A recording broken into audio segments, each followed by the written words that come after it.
Shabbat shalom. Shabbat shalom. Shabbat shalom. Shabbat shalom. All right, Sabbath and peace to all you Hebrews. We're gonna keep keep it rolling in the portions. All praises be to the Most High Yahweh. We are starting the book of Leviticus today. All right, so we're entering into, the book of Leviticus. We're gonna go through the whole book. We're gonna get these laws, statutes, and commandments. We've completed Exodus. All praises be to the power of Isaac and Jacob. And I have here, for your testing pleasure, right? The Exodus test. Okay, not too many questions, right to the point, right? But it does cover a lot of ground because Exodus is a big book, and we have only one test. So what I probably do is allow you to take the test with your phones, but it's going to be timed. All right. Well, we'll see how that works out. Open phone test? Yeah, it might be an open phone test, but it's going to be timed. And you're not going to have 2 hours to do the test. All right. You have to get these answers and get it done. All right. 45 minutes. That's it. Hand it in. And that's it. So we'll do that during the break. And those of you that's in the camp, you have a separate test you got to take, which is your camp test, and that you will get during the break as well. So you won't have to take the Exodus test just yet, but you will have to take it. But you will take your camp test. Con? All right. So let's get Colossians 3, verse 17. Giving all praises to the Most High in the name of Mashiach Yahushua.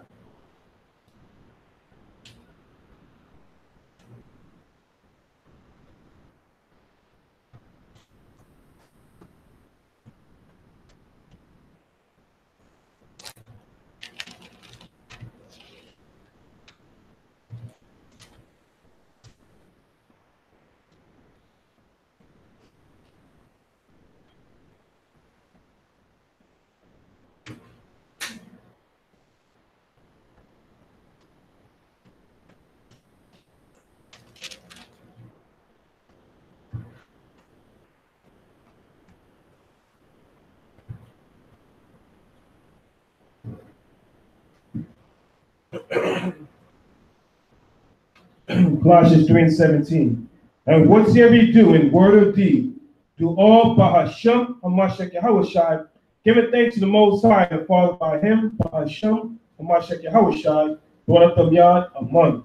Right, always giving thanks to the Most High in the name of Mashiach Yahushai, for His name is truly worthy to be praised.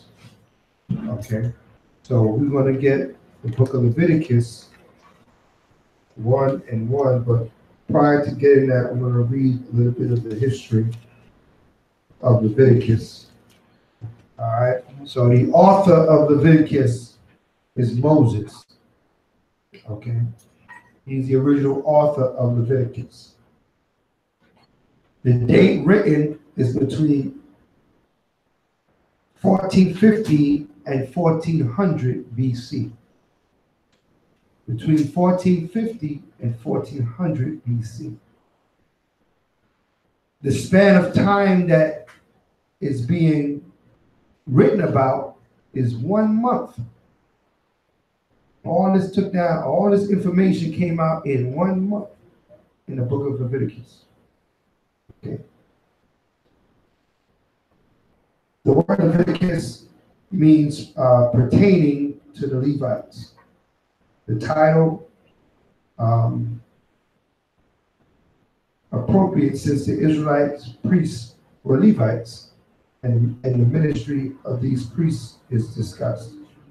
All right, so Leviticus, the Levitical law, it's based on the information and the instruction that was given to the Levites, which was their duty, responsibility to orchestrate the ceremonies of the tabernacle, as well as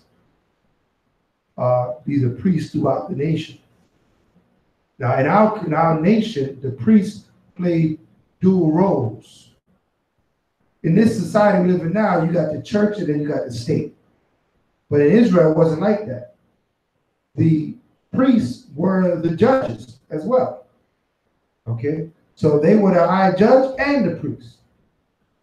Both was one. Now you had the king, which was the leader, but the judges and the priests were the same. You understand that? So when we went to the priest, we were being judged on a matter, on a situation. What we've done, whether it be right or wrong, the priest will give the final call on what's to be done. Right? Only one that can intervene with that would be the king. And the king, throughout history, he ruled with the priest. So what the priest said, he looked at the priest to do what to do. Okay? So, but he was the only one that had more authority than the priest. Okay? And when our nations are established. But in this point here, we don't have a king. We just have the priests because we didn't set up kings yet. Okay? Everybody understand that? All right. So we're governed by our priests. So we're going to enter into Leviticus 1 and 1. Leviticus 1 verse 1. Leviticus 1 and 1. And the Most High called unto Moses and spake unto him out of the tabernacle of the congregation, saying, Speak unto the children of Israel, and say unto them, If any man of you bring an offering unto the Most High, you shall bring your offering of the cattle, even of the herd and of the flock. If his offering be a burnt sacrifice of the herd, let him offer a male without blemish. He shall offer it of his own voluntary will at the door of the tabernacle of the congregation before Yah. Right, so you couldn't bring whatever you wanted to. It had to be of the herd and of the flock. Okay? What is the herd? The herd is talking about what? The cows, right? The bullocks. That's the herd. Right. And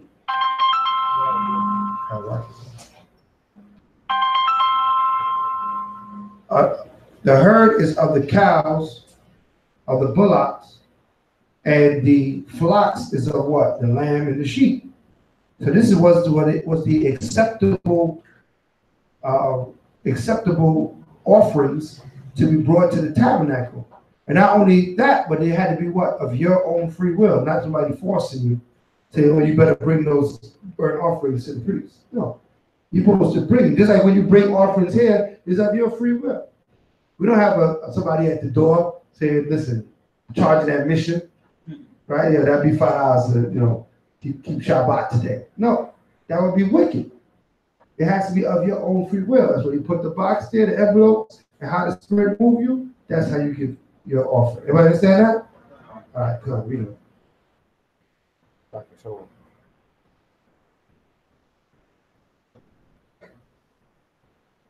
Fourth verse. And he shall put his hand upon the head of the burnt offering, and it shall be accepted for him to make atonement for him.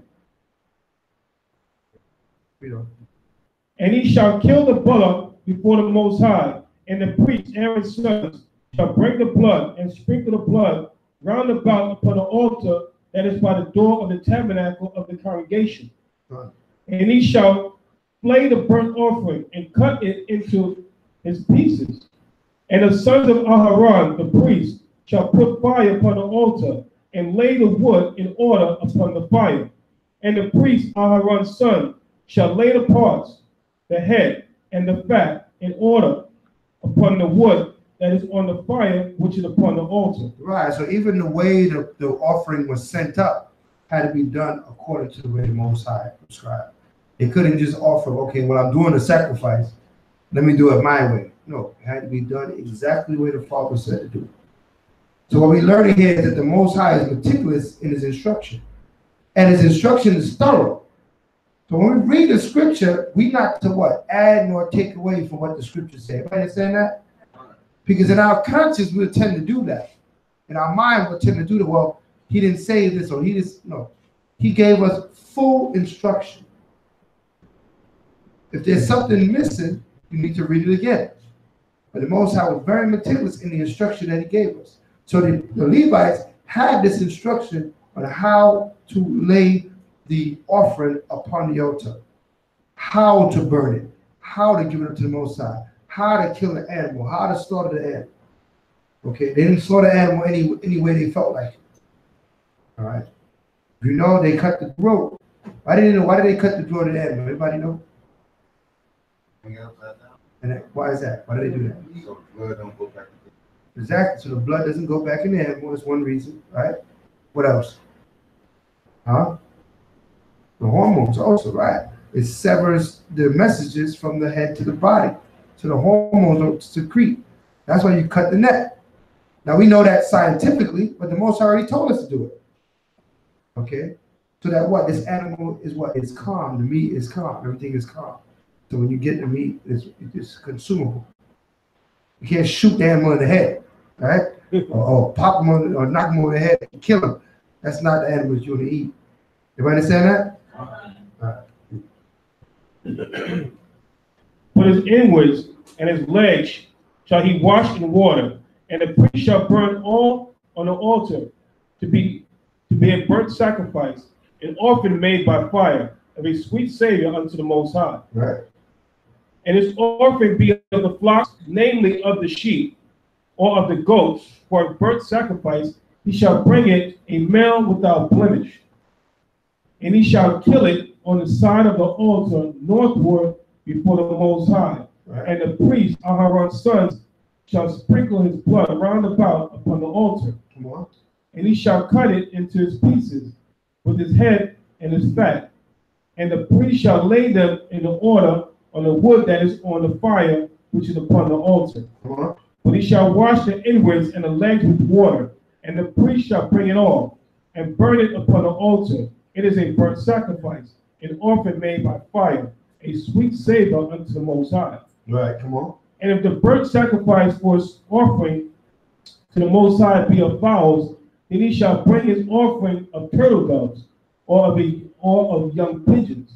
And the priest shall bring it unto the altar, and wring off his head, and burn it on the altar, and the blood thereof shall be wrung out at the side of the altar. Right, it said wring off his head. Anybody, that's some old school people had their men come from the islands or down in the south, seeing how they wring the head of a chicken or something like that. There's a certain way that you kill fowl, right? You wring the head, right? It's in the scripture, right? So it wasn't that, we did things a certain way because the Most High gave us this understanding from the beginning. Okay, right? When it says sweet savor, is that like, to him it's like barbecue? To him is good smell, right? And sweet savor is a good smell. That's the way what we're sending about offerings. So it's a good smell that goes up to him.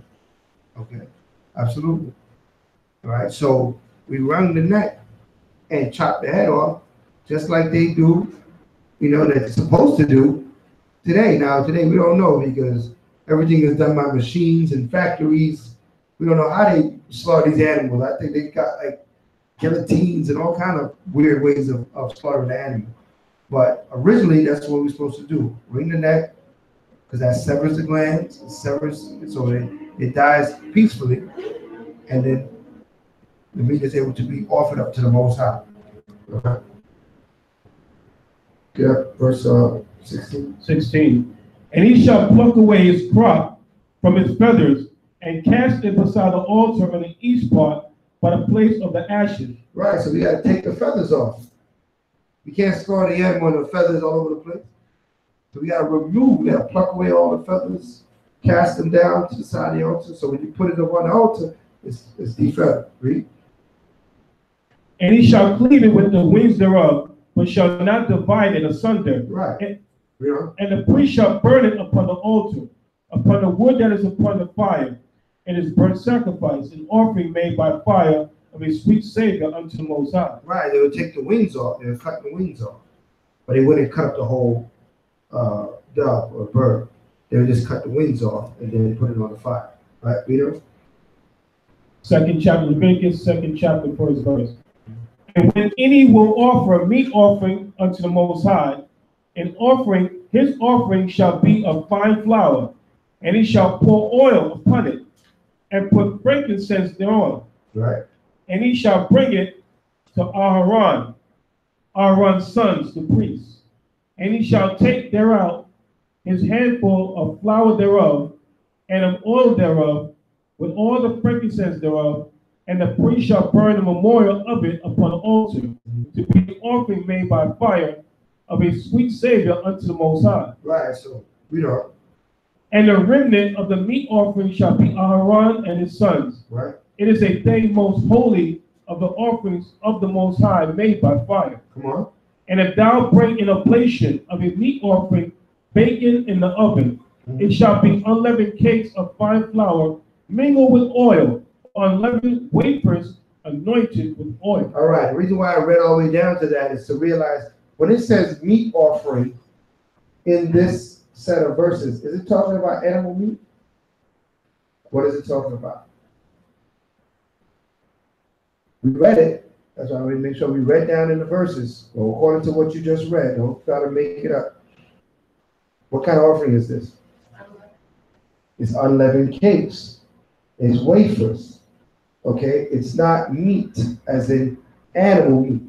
Sometimes in the scriptures, you see the word meat, but in the Hebrew, the word there is meal. Meal offering. That's why it says that Aaron and his son shall eat of it, because it's a meal offering. Okay? So these are certain things in the scriptures that, like I said, we can get this understanding from the Hebrew. When you go to the Hebrew, that meat is meal in these verses. And it makes more sense. Now read it. We're going to read it again. But we're gonna read it with the understanding that this is a meal offering and not a meat offering. Watch how it all comes together. Read it again. 2 and 1 here. They use the word meal instead of meat. And when any will offer a meal offering unto the Most High, the offering shall be of fine flour, and he shall pour oil upon it, and put frankincense thereon. So now you got oil and flour. What are you making? Bakes, right? That's what we're making bake. We know what that is, right? That's when we read the scripture. We gotta say, wait a second, I know what this is. This is how they make what they call in the Caribbean, they call it bakes. I don't know what they call it, but you make the oil and you got the flour, and it makes an edible meal. They call like Johnny cakes. Johnny cake? Fried dough or Johnny, what's Johnny cake? Johnny cake? Johnny cakes, right? Johnny cakes. There you go. Read on. And he shall bring it to Aharon's sons, the priests, and he shall take thereout his handful of flour thereof, and of the oil thereof, with all frankincense thereof, and the priest shall burn the memorial of it upon the altar, to be an offering made by fire of a sweet savor unto the Most High. Right, so they're getting the meal, they're taking a handful, the oil, and they put it on the fire, and they cooking it up. Okay, so you had to come with an understanding that, okay, this is cakes they're making here, and they're eating of the cakes. Read on. And the remnant of the meal offering shall be Aharon's and his sons. It is a thing most holy of the offerings of the Most High made by fire. Right. And if thou bring an oblation of a meal offering baken in the oven, right, it shall be unleavened cakes of fine flour mingled with oil, or unleavened wafers anointed with oil. Right, so it's clearly showing you that this is what? This is some sort of cake. And it's not animal meat. We just went over the meat offering in chapter 1, which was of the flocks and of the herds. Okay? So this is a different offering than the chapter 1. Chapter 1 was flocks and herds and birds. Chapter 2, we're talking about actual cakes that will be an offering. Read on. And if thy oblation be a meal offering baken in a pan, it shall be of fine flour, unleavened, mingled with oil. Right. Thou shalt part it in pieces and pour oil thereon. It is a meal offering. Right. And if thy oblation be a meal offering baken in the frying pan, it shall be made of fine flour with oil. Come on. And thou shalt bring the meal offering that is made of these things unto the Most High. And when it is presented unto the priest, he shall bring it unto the altar. Come on. And the priest shall take from the meal offering a memorial thereof, and shall burn it upon the altar. It is an offering made by fire, of a sweet savor unto the Most High. Right. So you understand why we burnt one on fire? Because we always gotta, in the hood, growing up, we had somebody would open up a drink, right? And they would pour a little bit on the ground. Why did they do that? Right? For the homies that went, that's weird. That's not here, right? They would say, yo, pour a little bit out for the brethren that's not here, right? Or whatever the case may be. And they'll some people cheat, they just put a cap full. They throw it on the floor, they don't want to pour that much out of there, right? But what he's saying, what you do is you're recognizing those that are not here. When you give an offering, when you receive and you give offering to the Most High, you're recognizing that you got to give him too. If you receive it, he got to receive. Now you can't physically give him there.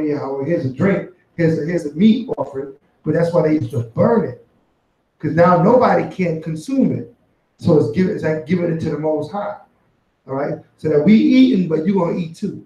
We drinking, you're gonna drink too. Everybody understand that? So when we receive anything, we gotta always remember, you know what? I gotta give part to the Most High. Let me give the Most High his portion, so I can consume it, greatly, right? But what's con? Con means I agree or yes, right? Affirm, right? That's what con means. You're gonna hear a lot of that. My head, see y'all. All right. So con means agree, yes, or I affirm. Okay. La'ah means no. And la'ah means the opposite. So con is for, and la'ah is against. La'ah. Yeah. 10th verse. And that which is left of the meat offering shall be Aharon and his sons.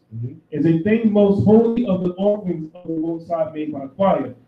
No meal offering which ye shall bring unto the Most High shall be made with leaven.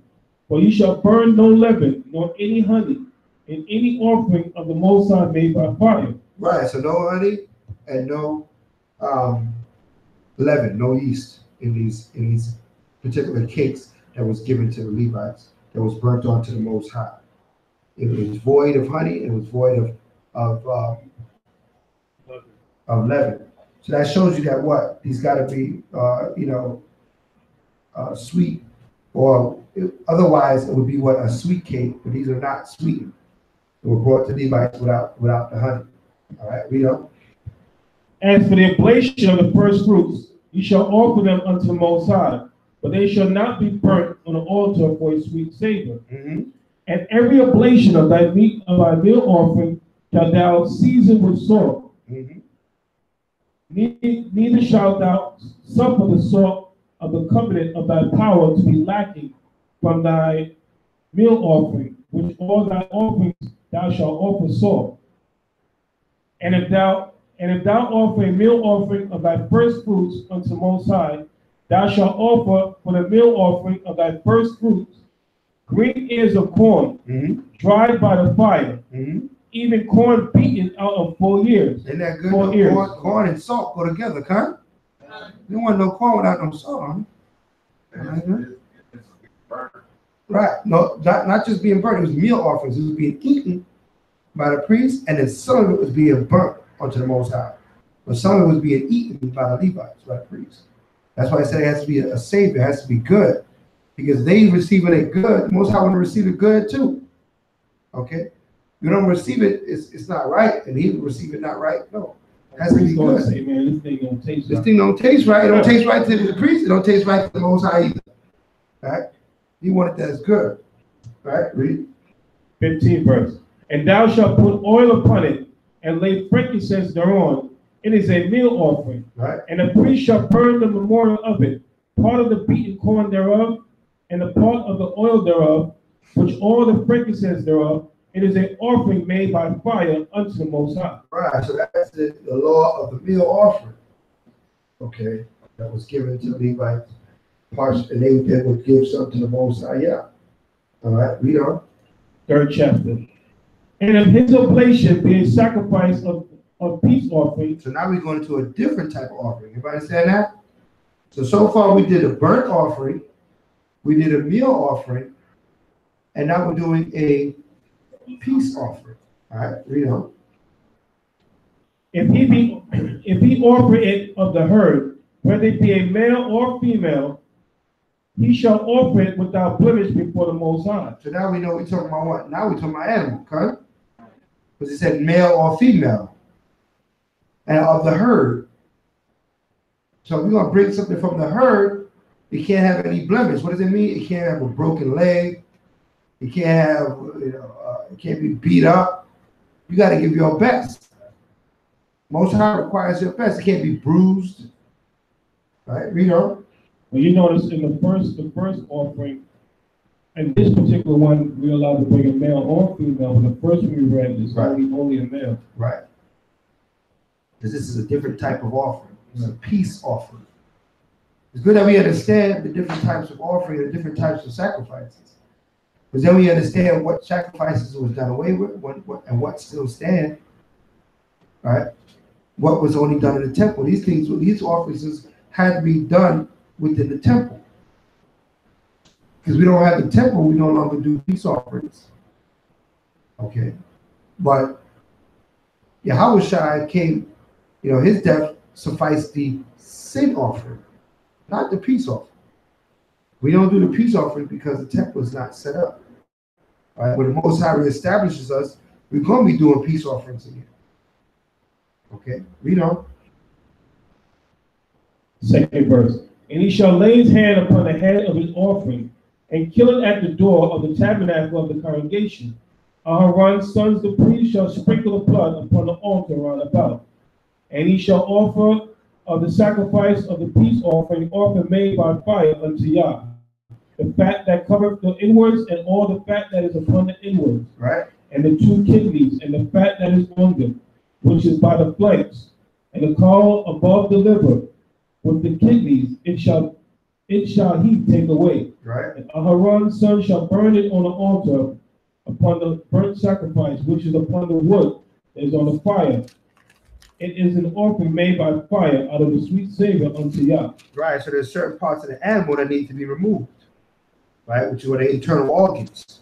The caul, the kidney, that had to be removed. Right, we're not supposed to eat, just so you know, we're not supposed to eat the internal organs of animals. Everybody understand that? We're not supposed to eat the heart. We're not supposed to eat the intestines, what they call them, gizzards. Right? Well, we don't eat that at all. No part of the pig. Right? But people may eat chicken, and sometimes they put chicken gizzards and stuff. Yeah. People eat that part. Right. People eat that part. That's the organs. All right. Heart, chicken heart. Liver. A lot of us grew up, our parents used to feed us liver. You know what I mean? Eat that liver. Right? Force it down our throat. We ain't supposed to eat the liver. Okay. Let's read on. Fifth verse. Leviticus 3, verse 5. And Aaron's son shall burn it on the altar upon the burnt sacrifice, which is upon the wood that is on the fire. Is an offering made by fire of the sweet savor unto Yah. And if his offering for his sacrifice and peace offering unto the Most High be of the flock, male or female, he shall offer it without blemish. Well, if he offer a lamb for his offering, then shall he offer it before the Most High. And he shall lay his hand upon the head of his offering, and kill it before the tabernacle of the congregation. And Aharon's son shall sprinkle the blood thereof round about upon the altar. And he shall offer a sacrifice of the peace offering, an offering made by fire unto Yah. The fat thereof and a whole rump. It shall he take off hard by the backbone, and the fat that covereth the inwards, and all the fat that is upon the inwards, and the 2 kidneys, and the fat that is upon them, which is by the flanks, and the caul above the liver, with the kidneys, it shall he take away. Right. And the priest shall burn it upon the altar. It is the food of the offering made by fire unto Yah. Right. And if his offering be a goat, and he shall offer it before the Most High, and he shall lay his hand upon the head of it, and kill it before the tabernacle of the congregation. And the sons of Aharon shall sprinkle the blood thereof upon the altar round about. and he shall offer thereof his offering, even an offering made by fire unto Yah. The fat thereof covered the inwards, and all the fat that is upon the inwards, and the 2 kidneys, and the fat that is upon them, which is by the flanks, and the caul above the liver, with the kidneys, it shall he take away. Right. And the priest shall burn them upon the altar. It is the food of the offering made by fire for a sweet savor. All the fat is of the Most High. Is the Most High. All the fat is the Most High. Right, so take the fat away, meaning that what? The fat would be given to the, burnt up for the father, and the men would eat the meat minus the fat. They would take the fat out. Okay? So we should be looking, there's another understanding here, that we don't want to be consuming too much animal fat. Okay? We try our best to cut it out. Okay? A lot of people that eat, what is that, Jello? Right? Anybody know what Jello is? Huh? Or its bones. It's animal bone. Gelatin. Gelatin bones? Yeah. Oh, I wasn't pretty sure. I thought it was a fat. But I'll research that. It was Well, something yeah, as a fat. but fat. Huh?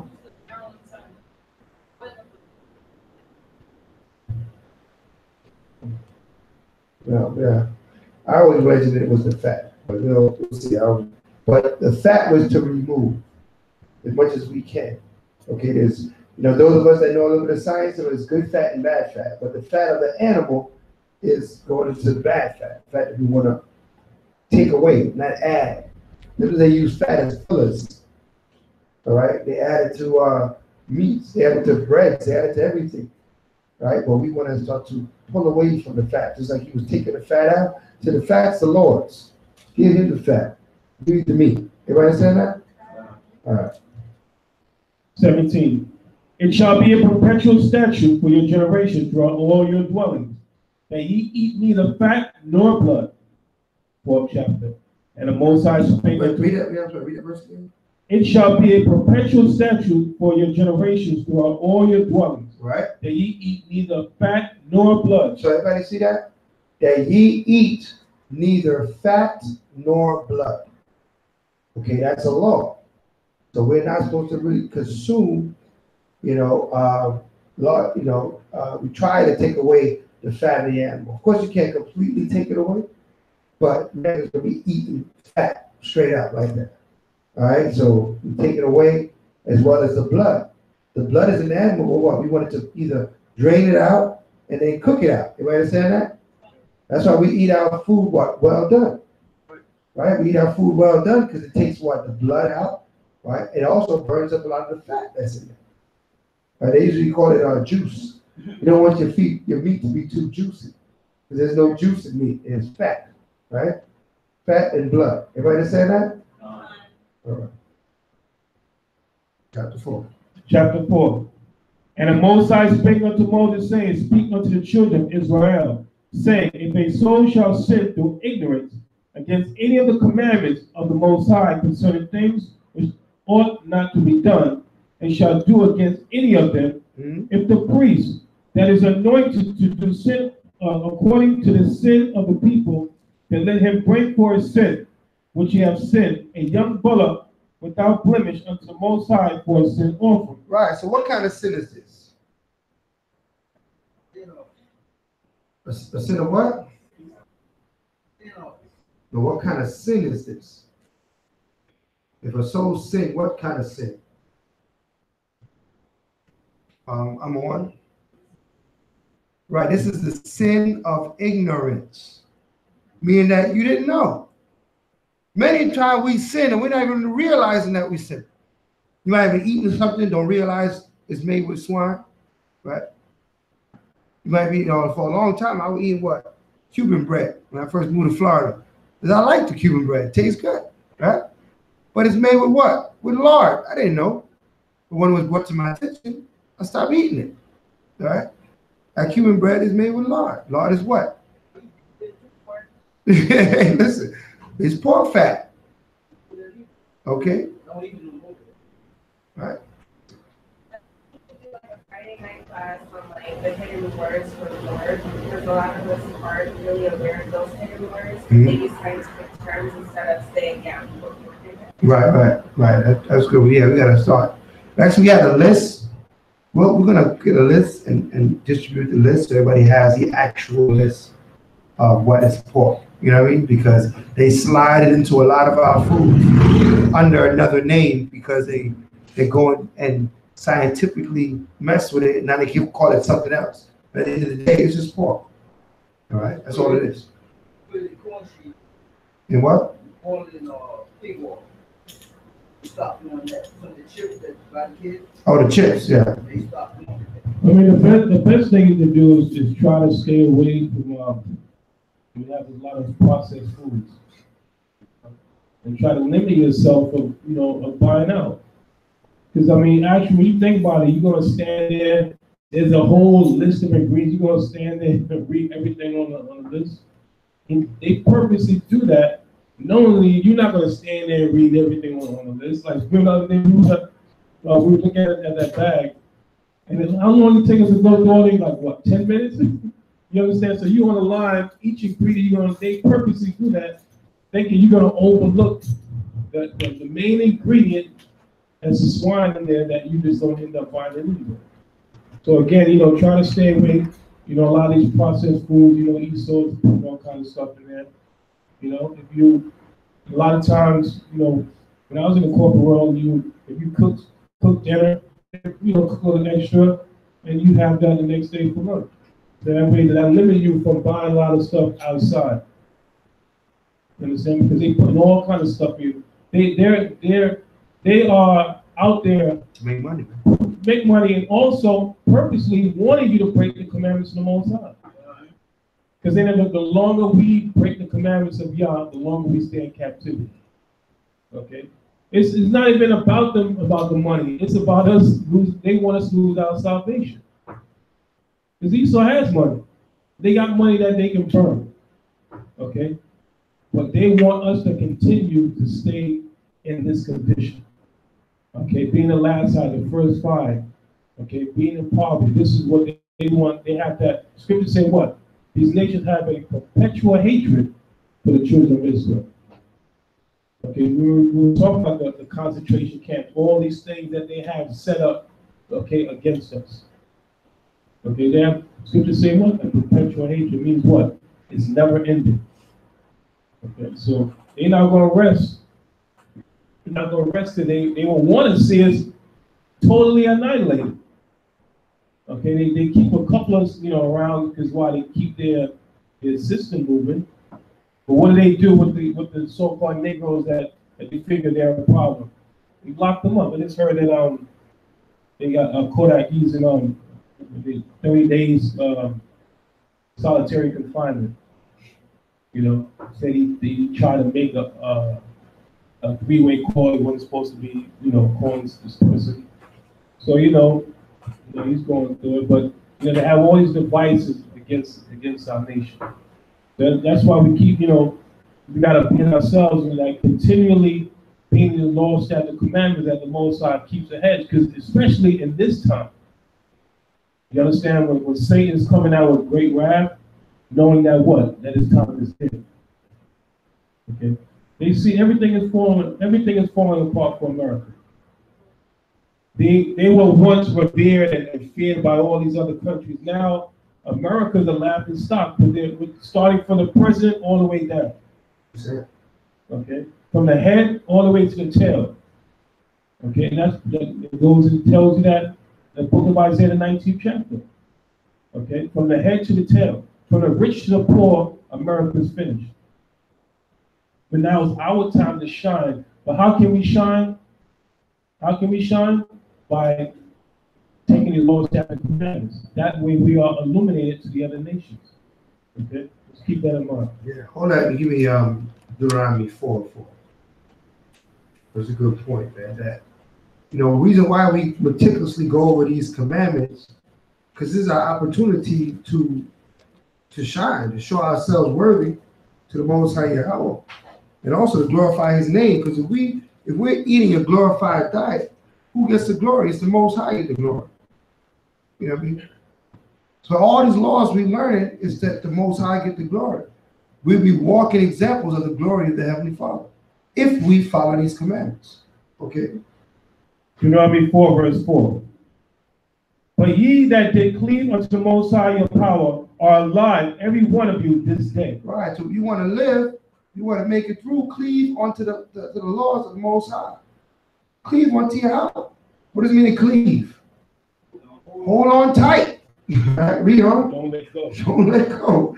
Read. Behold, I have taught you statutes and judgments, even as Yahweh my power commanded me, that ye should do this so in the land whither ye go to possess it. Come on. Keep therefore and do them. Keep and do them. Read. For this is your wisdom and your understanding. Come on. In the sight of the nation. In the sight of who? Of the nation. So all the other nations are going to know how great we are because of what we do. Not because of who we say we are, but our actions. When they see us rolling in the spirit of the Most High, they're like, this is truly a great people. Right? Look at their order, look at their structure, look at their rules, look at their laws. That makes us a great people. Not because we run real fast and jump real high and dance like Michael Jackson. That don't make us a great people. That just shows the talent that the Most High put in us. But keeping his laws and showing the world how the Most High laws are to be kept, that makes us a great people. Read on. We shall hear all these statutes and say, surely this great nation is a wise and understanding people. That's what they're going to say about the children of Israel. That was prophesied. They're going to say, surely it's a wise and understanding people. Give me Zechariah real quick. It's a 10 shall take. Skirt.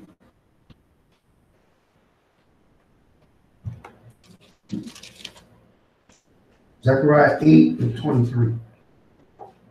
Start with 22. I said Zechariah 8 and 22. Come on. Zechariah 8 verse 22.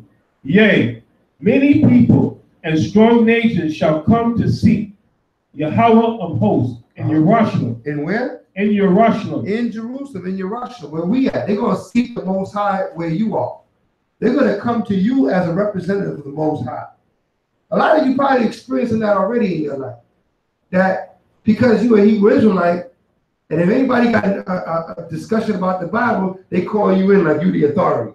Well, hold on. Let's call him in. Let's call her in. She's an Israelite, right? You're supposed to know. You are supposed to know. That's right. Because when you go around talking about you, Yasharallah, you're supposed to know. Don't sit back and be comfortable not knowing. Everybody understand that? This word is you're supposed to know. You are the authority. Read on. If you don't know, phone a friend. And to pray before the Most High. Right. Thus saith the Most High of hosts. In those days it shall come to pass that 10 men shall take hold out of all the languages of the nations. That means it don't matter where they was from. Out of all the languages of the nations, the Chinese, the Japanese, the East Indian, right? The so-called African, right? No matter where they're from, they're going to take hold of you. Read on. Even shall take hold of the skirt of him that is a Jew. That is a what? A Jew. They're going to take hold of your skirt. Hold on to the edge of your garment. Saying what? Read. Saying, we will go with you, right? For we have heard that the Most High is with you. Now you've heard the Most High is with y'all. You God's chosen people. Right? This is a prophecy that's going to come to pass sooner than you think. Are you ready for that? Are you ready to be the authority of the Most High? Are you ready to tell them this is thus saith the Most High? This is what you need to do. Instruct people. Or are you going to say, oh no, I'm nobody. I'm just, Most High is telling you are somebody. If you're keeping the law, statutes, and commandments of the Father. That's what makes you into somebody. You understand that? One more. Romans 2.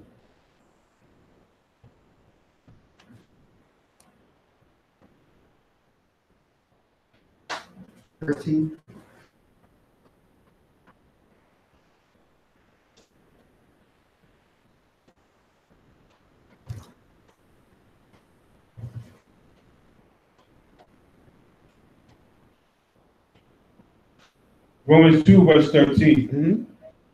For not the hearers of the law are just before the Most High, but the doers of the law shall be justified. Right, so you're going to be justified because you do the law. Not because you show up to the Shabbat service, but because your actions show that you're actually going to do this. That you're going to say, you know what? Remove the fat, remove the blood. Right? You're going to do what you're learning. Then it's going to show. All right? Everybody understand that? All right, let's go back to Leviticus. So this is a sin of ignorance, which we're working on getting the ignorance out of us. All right, by learning. All right. Kind of confused about like when it says when the Messiah was throughout Mashiach, he returns. Some of the people are going to get killed by the sword. There's some people supposed to go to hell. And there's going to be some people that's going to be slaves. There's going to be some people who are going to follow the children of Israel, like you just said. So out of the nations you're talking about, right? Yeah. Okay, outside of Israel. Yeah. That's right. Some of them are going to be destroyed. Some of them are going to be slaves, right? Well, they all going to have to serve Israel. Some are going to serve harder bondage than others, but they all got to serve Israel, okay? Because to serve the Most High, they got to serve Israel. So all the nations got to come through Israel. Just like we got to come to a Mashiach outside to get to the Most High, they got to come through Israel to get to Mashiach outside to get to the Most High. So everybody's not going to get killed. They're going to be, No. It's going to be people who are going to be. We need slaves, but we can't kill everybody. We gotta leave some slaves. But just to prove it real quick, give me Isaiah 16 I'm thinking about it because of the Christian, and 10. you know. Right, but now as you're analyzing going to these precepts, you see how it doesn't make sense with their teaching. Right. Because if everybody get killed, who's going to be here to build the kingdom? Who's going to be the slave? Who's going to build the kingdom? Isaiah 60 and 10. Yeah. That's the scripture. Write this down.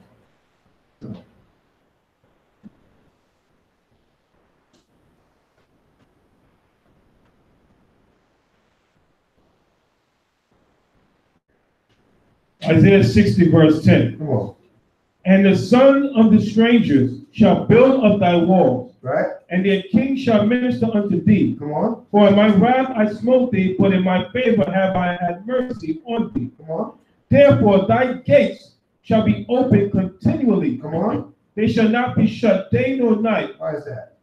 that men may bring unto thee the forces of the The Gentiles. what? The forces of the Gentiles, Come on. and that their kings may be brought. You see that? They're going to be bringing us all their stuff. Everything that we require. They're going to serve us. All the nations. Just like they do today to Esau. All these nations got natural, resources, right? Esau determines the worth of their natural resource and how much money they're going to make off of it and what they're going to give them for it, right? That's going to be the same thing. These other countries have natural resources, but what? It's got to go through Israel. They've got to determine how these things are going to move around. Where's it going to go? Okay, you got to look at the earth today in a position of rulership and watching and seeing how the earth is being governed. So you're preparing to sit on that height of making decisions that affect whole countries, making decisions that affect whole regions. Okay. So these Gentiles have to be there. These other nations have to be there, right? Because they got to build.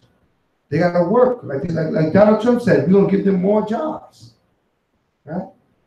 More jobs. Everybody said, more jobs. That's what we need. Right?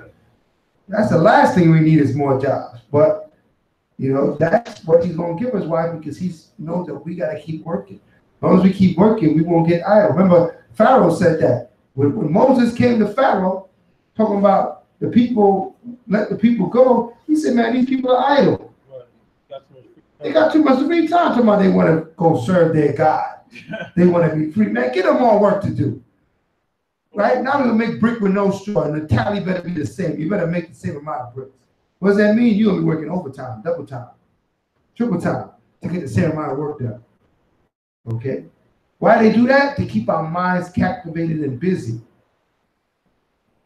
So we realize that what? We need not to be distracted from the word of the Most High. Because this world will distract you, man. You get caught up in all kind of business and situations that you will have no time for the Father. Real quick. So we gotta be mindful of that. And a lot of you that put there, you think you're working overtime, you think, well, okay, I'm getting paid for it. But you gotta understand, the more hours you working for this system, it cuts your lifespan short. Okay? And in Demona, Israelites in Demona, they have a law within the community that the maximum you can work per week for your employee is 20 hours. That's what's up. You can't work more than 20 hours. Okay, it's a known fact working more than that will shorten your lifespan. In Demona, Israel. In Demona, Israel. Okay. So, if you want to put a price tag, okay, on your life, you can play around with it. Okay, but you're working all these hours, 9 to 5, 5 to 12, 12 to 8, double shifts.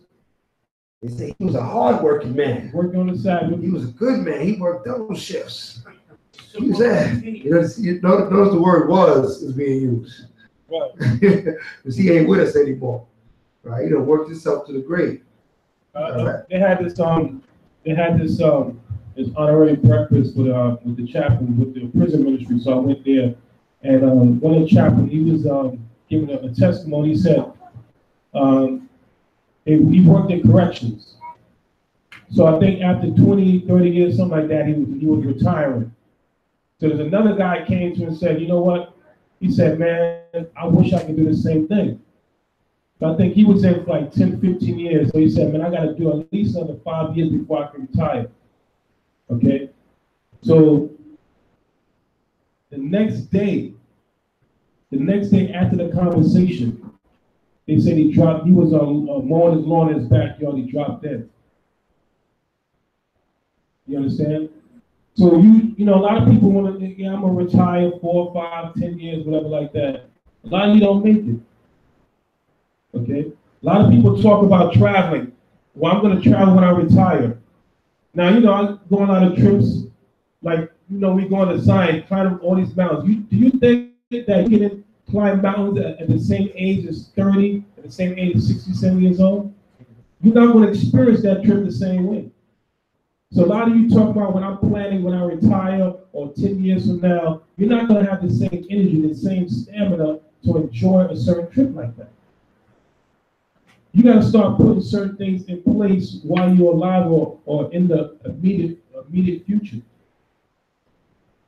Okay, a lot of people plan, 10 years, 20 years from now, and don't even make it. Or they save all this money to do something that, that you might want to do now. Why put off something for tomorrow when you can accomplish today? The scriptures say what? Boast not thyself of tomorrow. Right. You talk about tomorrow, might not even get there. Okay, so make good, live your life today like it's your last. Okay? Because it might be. Because nothing is promised of tomorrow. So we got to understand that. Come on. I want to go back to the slavery. Why, you don't want slaves? I'll take yours. No, not that. Are our bodies going to be changed? Say, if I go to the twinkle of an eye. Not everybody. So not everybody. No. They're not going to be changed. But we are. Not everybody. That's a blessing to a few. Right. That's not everybody. All right, we're talking about 144,000. That's going to go through that change. Not everybody. Right. So you got to think with certain prophecies of the kingdom to come. It's not broad based. It's not everybody. Certain things is for certain people. Right. These things are going to take place, but not to everybody. All right. So someone's going to go to the lake of fire. Not everybody. Right. So we got to read and understand who's this referring to, who's going to get changed, who's going to go through these things. Who's going to be the government, who's going to be the people, who's going to be So everybody has different roles. Just like today, everybody's not the same today, right? And certain people have certain abilities and attributes, and some people don't. I mean, but it's going to be even more so in that time. All right. It's almost like, that's what you think Star Wars, they get Jedis and things like that. They get that from the scriptures. That they were these elite people that were above the regular people. All right. That's from the scriptures. All right. So that's a whole class we got to go into, and a whole lot of verses and a whole lot of understanding. So it's going to take us way far from what we're going over today. But it's a good question. You're going to get that question answered. But before we go on, do you want your slaves? I have a waiver form right here. You can sign over to me. Sign over to me now. Okay. You start putting, remember this document, brother? I'll be taking these. Right.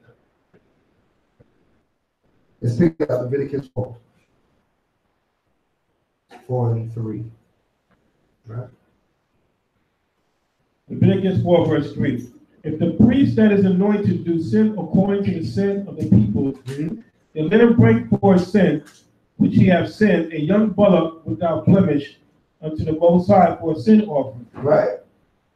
And he shall bring the bullock unto the door of the tabernacle of the congregation before the Most High, and shall lay his hand upon the bullock's head, and kill the bullock before the Most High. Right. And the priest that is anointed shall take of the bullock's blood, and bring it to the tabernacle of the congregation. And the priest shall dip his finger in the blood, and sprinkle of the blood 7 times before Yah, before the veil of the sanctuary.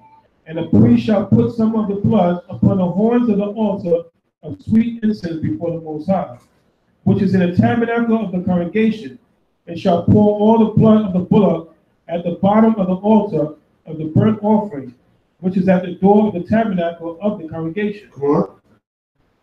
And he shall take off from it all the fat of the bullock for a sin offering, the fat that covers the inwards, and all the fat that is upon the inwards. Right, so this is who sins. Who sinned in this verses that we wrote over? Who sinned? The priest sinned. He said, if the priest sin according to the sins of the people. So that's just that the priest goes off, in other words, as we say it today. The priest is going off, right? And he has to now go through this repentance process. And this is his process that he has to do. So he has to sacrifice his own sacrifice, right? And then the anointed priest takes the sacrifice in which he sacrificed, takes the blood of it. So another priest will come and take the blood of what he sacrificed and sprinkle it around. So you understand what's happening here. All right, read on. You see, it's a chain of command, a lot of steps.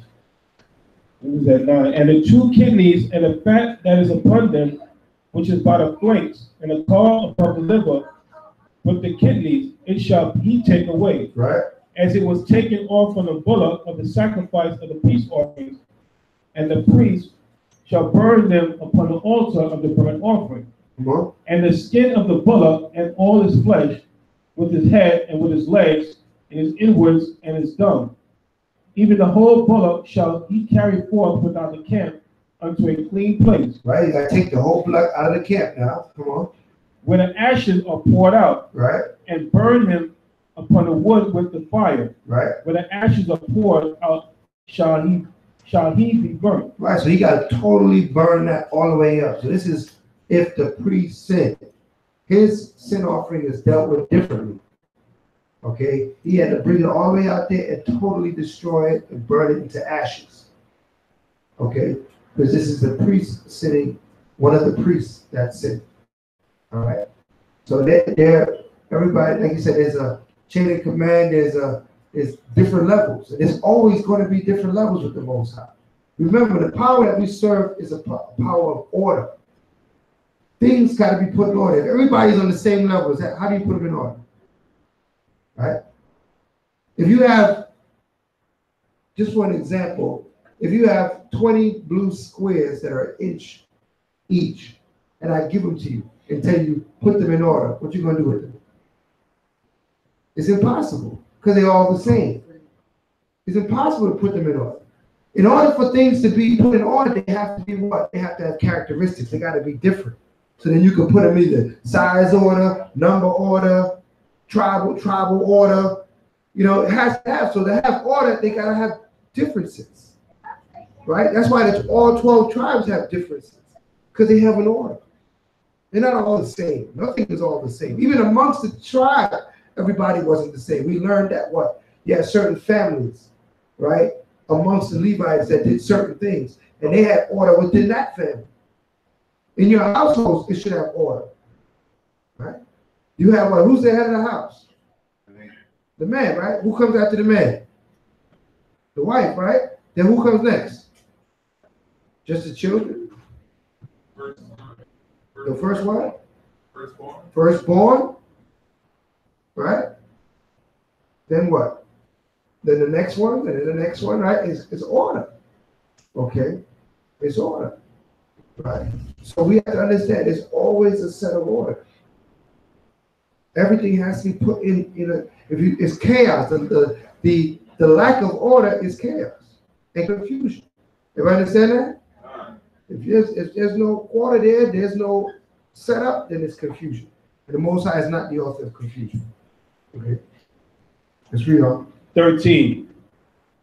And if the whole congregation of Israel sin through ignorance, and if they be hid from the eyes of the assembly, and they have done somewhat against any of the commandments of Yah, concerning things which should not be done, right, and are guilty, when the sin which they have sinned against it is known, then the congregation shall offer a young bullock for the sin, and bring it before the tabernacle of the congregation. So now we're talking about what? The people. Let's say the people have sinned, and they have sinned in ignorance. They didn't realize, oh man, this is wicked what we do. The law was shown to them, righteousness was brought to them, and then sin is what revealed. A lot of time we've sinned, and we don't even know we sinned. All right? We're ignorant to the fact that this is off or this is not right. Hold on, and give me Romans. Romans is coming up in my mind. Romans 7 chapter.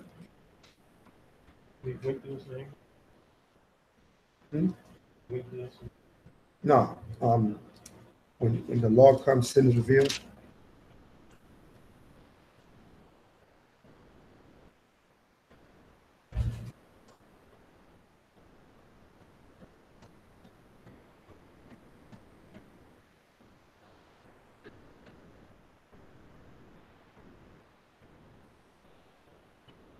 Yeah, 7 and 12.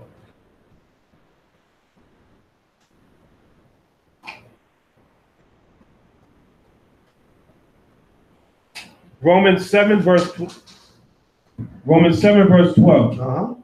Wherefore the law is holy, right, and the commandment holy, and just and good. Right, the commandments is holy, just and good. Read on. Was then that which is good? What's good? The laws, read. Made death unto me. How is that possible? Read on. Most I forbid. No, it wasn't made death. The law didn't make death. What was the death coming from? Read. But sin that is might. But sin that is what? But sin that is might appears sin. That sin is the death. So the law is not the death. The sin is the death. Everybody see that? Read. Working death in me by that which is good. Right. That sin by commandment might become exceeding sinful. Right. For we know that the law is spiritual, but I am carnal, sold under sin. Come on. For that which I do, I allow not for what I would, that do I not, but what I hate, that do I. Right. So he's just saying that what? He tend to sin, right? And he don't like sin, but he tend to sin anyway, right? Because he hates sin. All right, but the law itself is good, and that's what I'm saying. We're learning a good law. All right, it's good, but when it comes, this goodness comes into your life. What is going to reveal? All your sin, all your wickedness is now being shown to you. You have to be able to say, "Yeah, I got to put away all this wickedness." Right? Just when I thought I was good, the commandments came to show me that I'm not good. Okay, and then I need to change, and I need to make these changes. All right, the law is, given to us to convert us. right? Change us. All right. So this is the same thing. In the time of Leviticus, the people were ignorant of certain sins. But as the law is coming out, they're like, oh man, we are. Right? You know, they thought, damn, we did that. We're doing that. Because what? Where would we just come from? What nation we were just? Egypt. We were living the ways of Egyptians. We were living like Egyptians. Even though we knew we was Hebrews, the customs of the Egyptians was among us. That's why they built the golden calf. Everybody understand that? They built the golden calf because that's something they would have done in Egypt. Because in Egypt, they had symbols for all their gods. So that's why they came into their mind that we need a God just like we had in Egypt. So a lot of things we do in America, right? Western ideas and thoughts, we have to abandon those things. Just like we had to abandon the ways of Egypt. We have to come out of it. Okay? There's a lot of laws in our minds that's of this society, that's not of the Most High. We try to attach it to the Most High, but it's not him. It's not him. We try to make it be the Most High, but it's not the Most High. You're making that up. That's in your own head. That's what you've been taught. All right? So our people, when you read Leviticus, understand that our people had an Egyptian custom still within their mind. They're still coming out of that spirit. All right? They're still coming out of that. Not too long ago, we was in Egypt. And now we were establishing a righteous kingdom on the earth. We establishing righteous laws. So we need to be taught every little thing. All right, let's go back to Leviticus.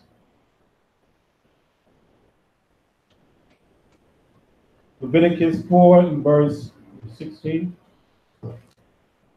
And a priest that is anointed shall bring of the bullock's blood to the tabernacle of the congregation. And the priest shall dip his finger in some of the blood and sprinkle it 7 times before the Most High, even before the veil. And he shall put some of the blood upon the horns of the altar which is before Yah. That is in the tabernacle of the congregation. He shall pour out all the blood at the bottom of the altar of the burnt offering, which is at the door of the tabernacle of the congregation. Mm-hmm. And he shall take all his fat from him and burn it upon the altar. And he shall do it with the bullock as he did with the bullock for a sin offering. So shall he do with this, and the priest shall make an atonement for them, and it shall be forgiven them. And he shall carry forth the bullock without the camp, and burn him as he burned the first bullock. Right, just like when the priest said he will carry out the bullock and take him to the ashes and burn him up. You know, it is a sin offering for the congregation. It is a sin offering for the congregation. So this is a separate offering, sin of the congregation. Read on. When a ruler has sinned and done somewhat through ignorance against any of the commandments of the Most High's power concerning things which should not be done, and is guilty. Right. So now this is another sin offering for now. Who's this sin? Who's sin now? The ruler, right? Somebody that's in charge, right? The governor, the king, the prince, somebody that has authority, right? The elders, right? Because we set up elders over the people. Okay, when they sin has to be dealt with a certain way. All right, read on. Or of his sin wherein he has sinned, come to his knowledge, he shall bring his offering a kid of the goats, a male without blemish, and he shall lay his hand upon the head of the goat and kill it in the place where they kill the burnt offering before the Most High. It is a sin offering. So now, when this leader sins, when this ruler sinned, what was the sin offering he had to bring? Could he bring a bullock? No, because the bullock was for what? The congregation sin, right? Kid goat. What he got to bring? Kid goat. Right, a goat, a male goat, right, of the first year. That's what his offering got to be. So you see how the Most High, nothing was broad brushed, as they say. Nothing was everybody. Everything was specific. If you was a ruler, this is what you had to bring. If you were just a part of, if they just notice, if the priest noticed the congregation is going off, he got to go set up this certain offering. If the priest go off, he had a certain offering he had to do in a certain way. Okay? There wasn't one law for everybody. Okay? People had a certain specific position, it was dealt with a certain way. Okay? That's not what they call respect of persons.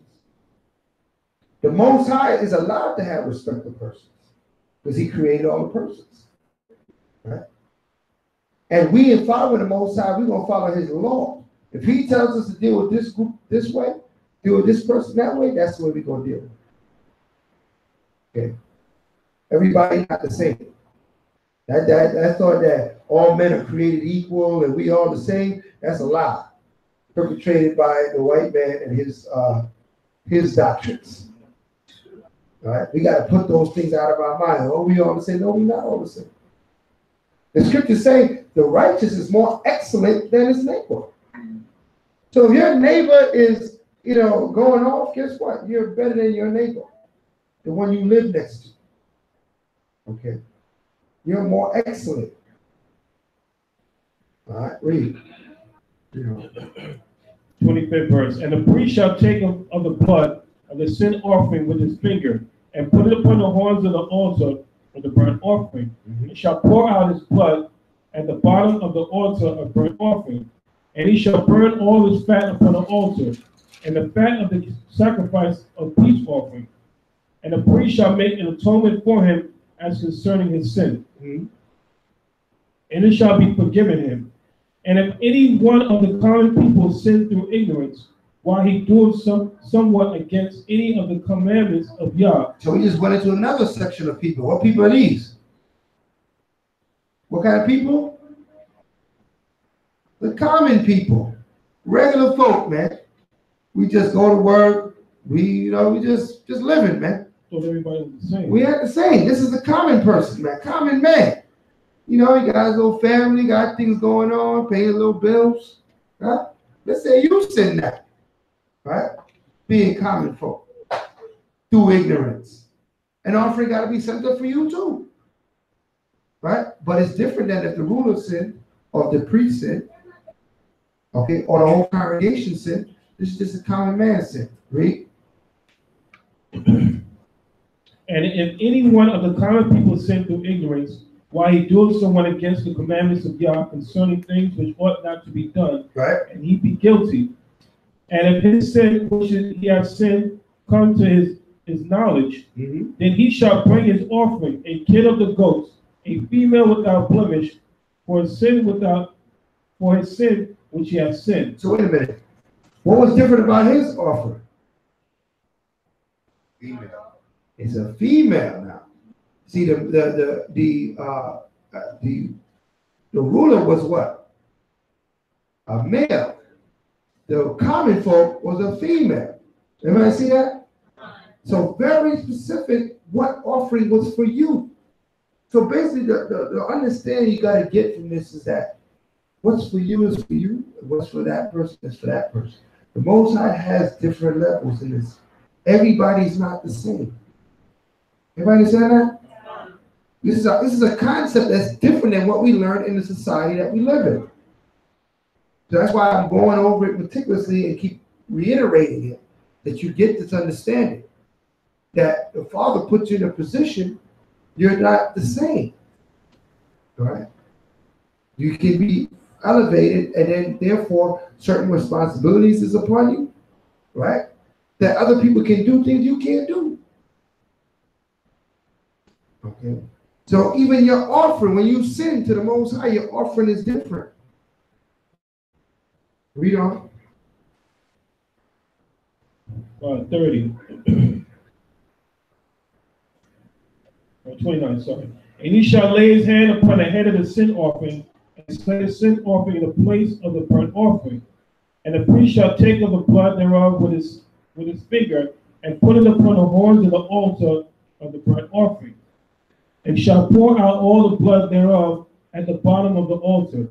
And he shall take away all the fat thereof, as the fat is taken away from all the sacrifice of peace offering. And the priest shall burn upon the altar for a sweet savor unto Yah. And the priest shall make an atonement for him, and it shall be forgiven him. And if he bring a lamb for a sin offering, he shall bring it for a female without blemish. Right. And he shall lay his hand upon the head of the sin offering and slay it for a sin offering in a place where they kill the burnt offering.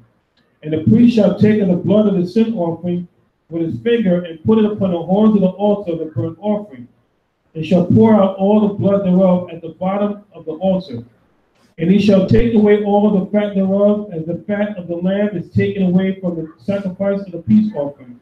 And the priest shall burn them upon the altar, according to the offerings made by fire unto Yah.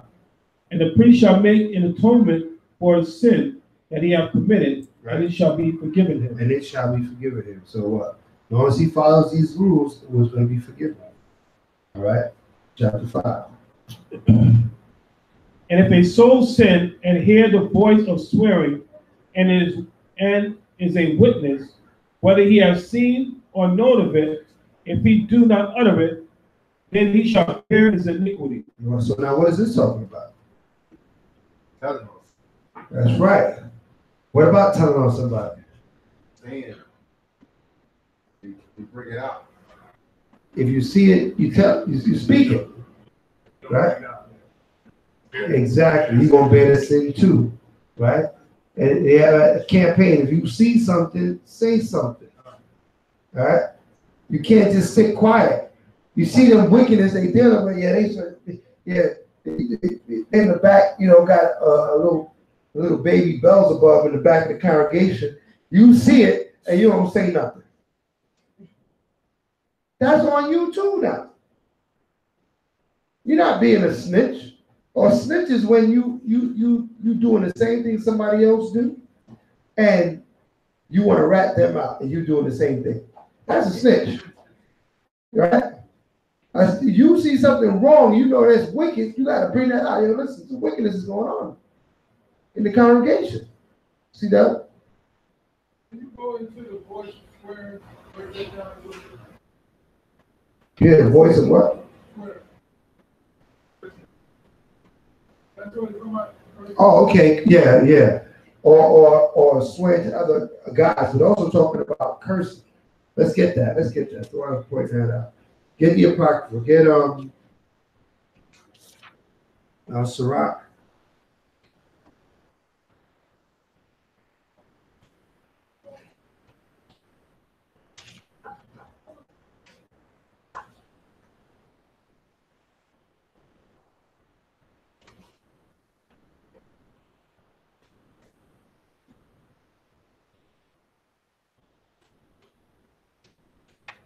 Hold on, not even Sirach.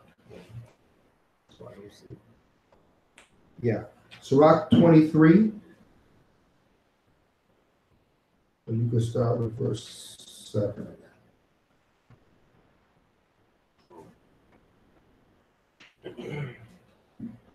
Sirach 23, verse 7.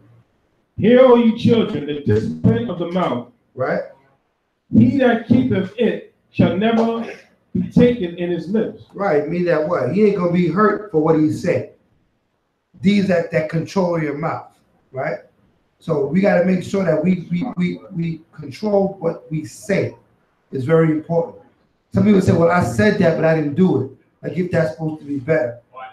You know, or I said it because I was mad, or I was angry, that's why I said that. You say wickedness, that's wicked. Anybody say that?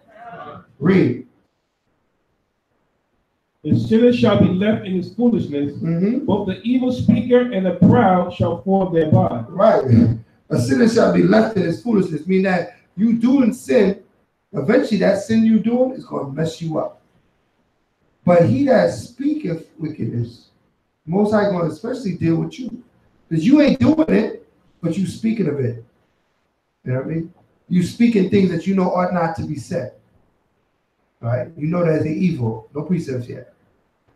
Read. You got to go through these verses.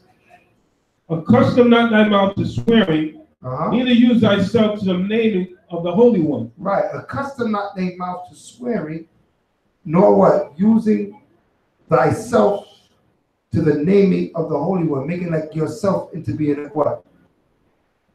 Into what? Being a God. Making yourself being a God. Don't do that. Holier than thou. Right. Don't make yourself holier than thou, as he said. Right. Okay? Don't make yourself out to be something more than a man. Also, don't accustom yourself to swearing. Read on. Right. Constantly, constantly swearing. Like every other word is in your sentence. Oh, yeah. I'm saying cussing, don't make it like it shouldn't even be in your mouth, live on regular. Right. For as a servant that is continually beaten cannot be without a full mark. Right. So he that swear and nameth the Most High continually shall not be faultless. Right. You can't be, they say fresh water and salt water can't come from the same fountain. That's in the book of James, right? Meaning that you can't be talking about you the man Most High and then you cussing up a storm. Right? How you gonna be naming the Most High in your mouth and then you cussing it? Every 2 words you cussing up a storm. How that make sense? I know you see a lot of this in Israel because they just like to skip past these scriptures. But that's something that you see right in Israel. You pray for them and say, "Yo, brother, they got to do better." Okay, we got a long way to go. We still trying to get there. But brothers will make any excuse in the world for this, but there's no excuse. These scriptures is plain. All right, read. A man that uses much swearing shall be filled with iniquity, Right. and the plague shall never depart from his house. Right. He gonna go through drama because his mouth. Man. He says shall be filled with much iniquity, and the plague will never depart from his house. Meaning that he holding himself back with all that cussing. You causing a lot of drama in your house because you cussing up. Okay. Read. If he shall offend, his sin shall be upon him. Come on. And if he acknowledge not his sin, he maketh a double offense. Wow. And if he swear in vain, he shall not be innocent, but his house shall be full of calamity. His house shall be full of what? Calamity. You see how the Most High deal with you? Because you want to be cussing up and carrying on. Now you are. You wondering why your house is all jacked up. You know what I mean? Why children bugged out their mind? They done left. They done packed their bags. All kind of madness happening in their house. Why?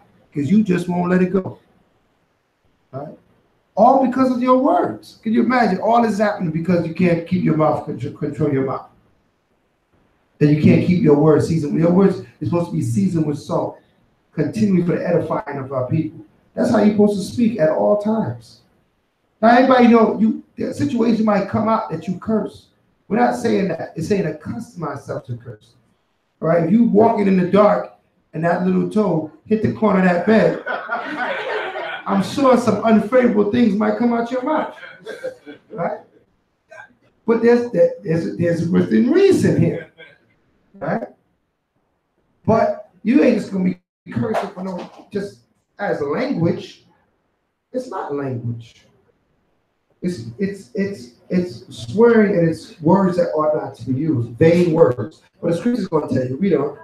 It's gonna give you all the say. There is a word that is clothed about with death. Right? The Most High granted that it be not found in the heritage of Yaquan. Come on. For all such things shall be far from the righteous, and they shall not wallow in their sin. Come on. Use not thy mouth to intemperate swearing, for therein is the word of sin. Come on. Remember thy father and thy mother when thou sittest among great men. Come on. Be not forgetful before them, and so thou by thy custom before us become a fool. Come on. And wish that thou hadst not been born, and curse the day of thy nativity. Come on. The man that is accustomed to appropriate words will never be reformed all the days of his life. Right. You better accustom yourself to opprobrious words. Right? Somebody look up that word opprobrious. Somebody look up that word. Google that word opprobrious. It's gonna get more detail. And we know this is talking about all these vain cuss words.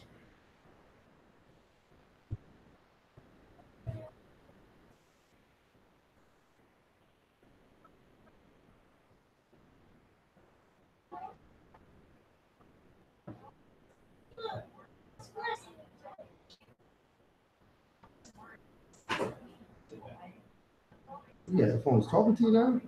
What is it telling you?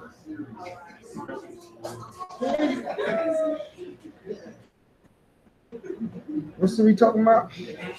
Team Android. That's cool.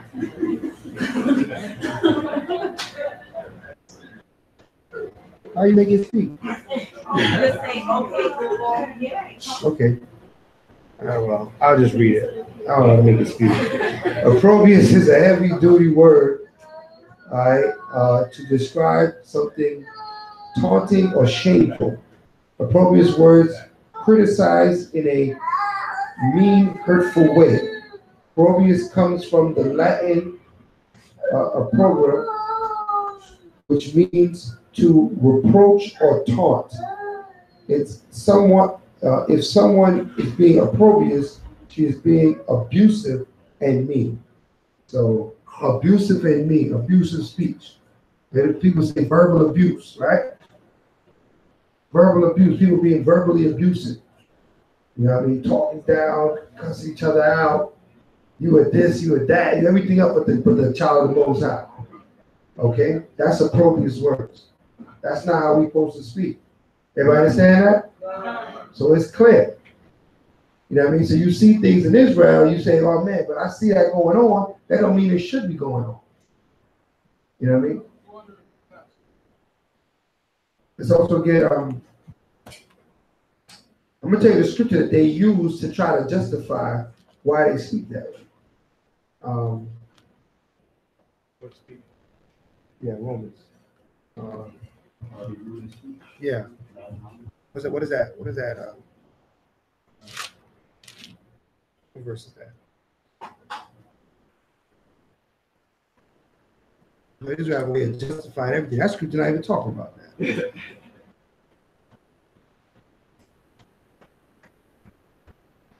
We're reading that the other day.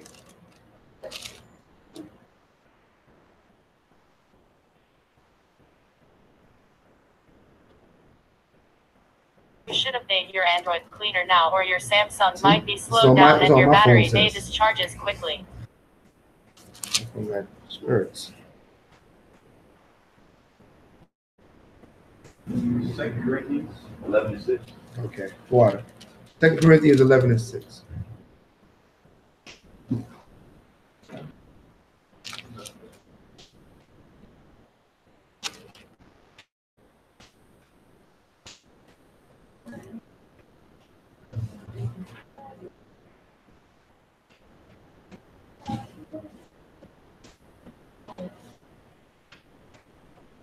Let's start with 11:4. 2 Corinthians 11, verse 4. For he that cometh preacheth another Mashiach, Right? whom we have not preached, Come on. or ye receive another spirit, which ye have not received, or another gospel, which ye have not accepted, you might well bear with him. Right. So what he said, if somebody come teaching you some other Christ that we have not taught you, that they have another Christ in this world, right? Caesar Borgia, that's a different Christ. That's not the Christ of the Bible. Or telling you things about the Messiah that's not true. That's an other Christ. He said, don't accept that person. Don't receive that person. Or you're going to bear the same iniquity that person is going to bear. Read. For I suppose I was not in wit behind the very chiefest apostles. Right.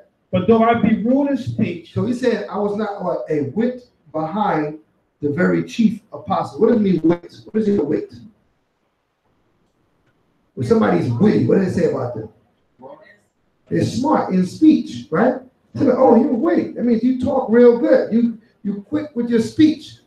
He said, okay, I'm not witty. This is what Paul's talking about. He said, I'm not witty in my speech. I don't know how to say all that smooth stuff. I ain't smooth with it, right?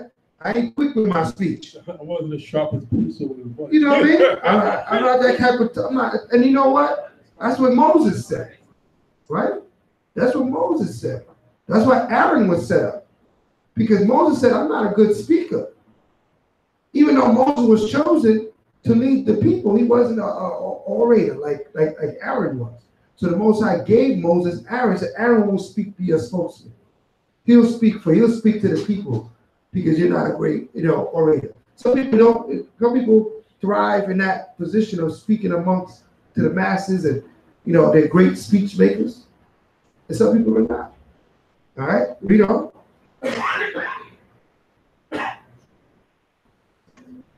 But though I be rude in speech, Right? yet not in knowledge, but we have been thoroughly made made manifest among you in all things. So he said, I speak bluntly, right? In speech, I don't have all those slick words. That's all he's saying. Right? You're not saying that he's cussing the people out. How are you going to pull that scripture to mean that? You got to read the two verses together. He said, I'm not witty. That's what he's talking about. I'm rude in speech. I just say what it is, and that's it. You know what I mean? I'm not that good at speech. Okay? So that's one of the scriptures that they use to try to say, oh, this is why they can go on the street and curse people out.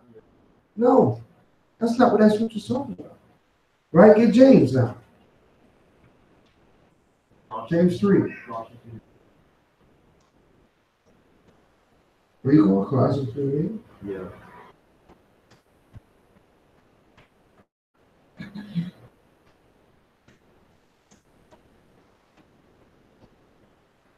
James 3, verse 8. But the tongue can no man tame. It is an unruly evil, full of deadly poison. Right. The tongue is an unruly evil full of deadly poison. You understand that? Think about that for a second. Your tongue is an unruly evil full of poison.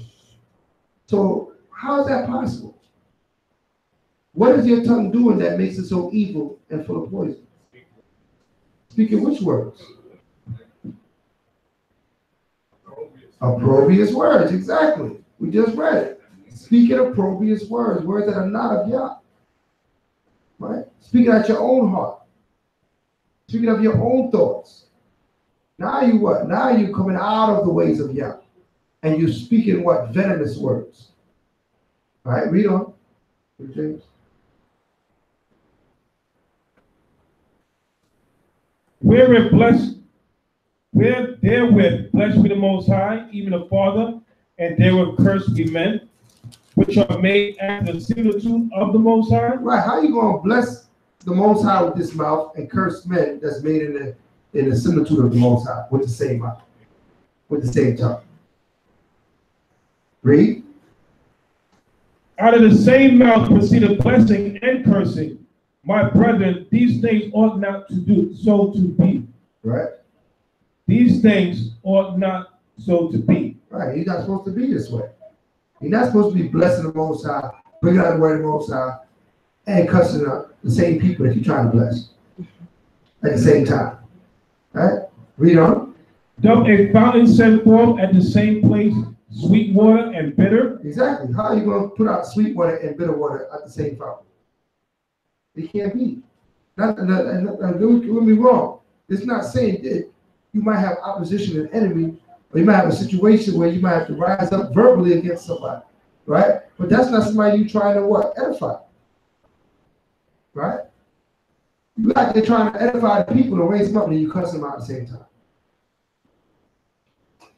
It's confusion. Read. Can the fig tree, my brethren, bear olive berries? Either a vine figs? Right, it's just common sense. Can a fig tree, can you get olives off the fig tree? No. Read. Either a vine fig, so can no fountain both yield salt water and fresh. Right. So is a wise man and endued with knowledge among you. Let him show out of a good conversation his works with meekness of wisdom. Right. But if ye have bitter envy and strife in your hearts, glory not and lie not against the truth. Mm-hmm. This wisdom descendeth not from above, but is earthly, sensual, devilish. Mm-hmm. For where envy and strife is, there is confusion and every evil work. And every evil work is there. Give me Colossians 3 and 8. Every evil work is there. So we got to be mindful of that. So we can't be accustomed our mouth to swearing. It is sin. All right.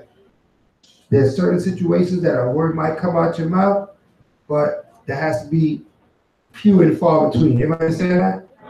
Right? Not just cursing for no reason. Okay. You know, if you got opposition, you know, you gotta defend yourself. The situation is going down that, you know, against your enemy, and you might say a couple of things that's gonna come out. You're in the midst of war. But your brethren, your spouse, right? That's even crazier. Your children, you cussing out your children? What in the world is going on with you? You got a spirit on you that needs to be corrected. Okay? You got a spirit on you that needs to be corrected. All right? That's why he said what? He said it'll be what? Torment in your house. Okay? Read that. Colossians 3:8. But now ye also put off all these: anger, wrath, malice, blasphemy, filthy communication out of your mouth. You see that? Anger, wrath, malice, filthy communication out of your mouth. Okay, put all those things off. That's why we're here. We're here to learn our sin. Therefore, we can then change it. Huh? A lot of us might say, damn, I'm getting kind of cut right now. I got to stop all that damn cursing. Right? I got to stop all that mother cursing. but we have to cut it out. We got to cut it out as a people. Because we learned that from you. Anybody work, like he said he's in the corporate world. I work in the corporate world as well. Esau, every other word that come out of his mouth was a curse. And it's just normal to him. That's just the way he taught. Right? It just flowed with him. But it ain't supposed to come out of us like that. And it sounds normal. Right? It sounds normal when they curse. You don't even, wow, it isn't even a big deal. Right? Because that's the way they talk. But we don't talk that way. We're severing ourselves from their ways. We're coming out from amongst them. Right? We're being separate, set apart. Yeah, we talk different because we are different. All right? We're the children of the Most High. We don't talk like these nations. Okay? Soon as Arab come around here, the first words they learn in English is curses. Right? They know all the curse. They don't even know how to put them together right. They cursing you out. Because that's what they gravitate to those evil words. Right? Your flesh gravitates to the evil. Remember that. Your flesh wants to do that. Your flesh wants to curse and say wickedness. Your spirit wants to pull away from those things. All right? So that's it on that. Let's go back to Leviticus.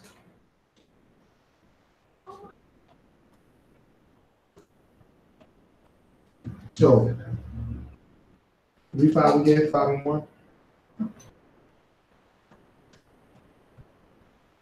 Leviticus 5 verse 1. If a soul sin and hear the voice of swearing. So he heard somebody cussing up a storm, right? And is a witness when he has seen or known of it. Right. If he do not utter it, then he shall bear his iniquity. Why? He need to say something. Read. Or if a soul touch any unclean thing, whether it be a carcass of an unclean beast, a carcass of an unclean cattle, or the carcass of unclean people things, and if it be hidden from him, he also shall be unclean and guilty. Right. And if he touch the uncleanness of man, whatsoever uncleanness, if it be that a man shall be defiled withal, and it be hid from him, when he knoweth of it, then he shall be guilty. So you know what it is? If I'm unclean and I touch my brother, but I ain't telling him nothing, right? I keep it to myself. Damn, I'm unclean. Don't touch the brother, made the brother unclean, but I ain't saying nothing. I keep it hid. When he finds out that I was unclean, I'm guilty of making the brother unclean. Now, it's not sin to be unclean. Don't you understand that? But it's sin to what? Be unclean and not let the friend know, listen, I'm unclean. You know what I mean? Yo, don't touch me, I'm unclean. With an unclean side. Right? Unclean side of your head. Right? Go ahead.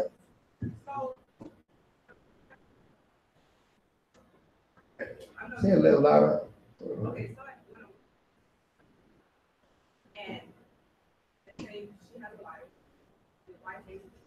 Y'all sleep in the same bed. Right. So, sir. Right. Your wife stays there.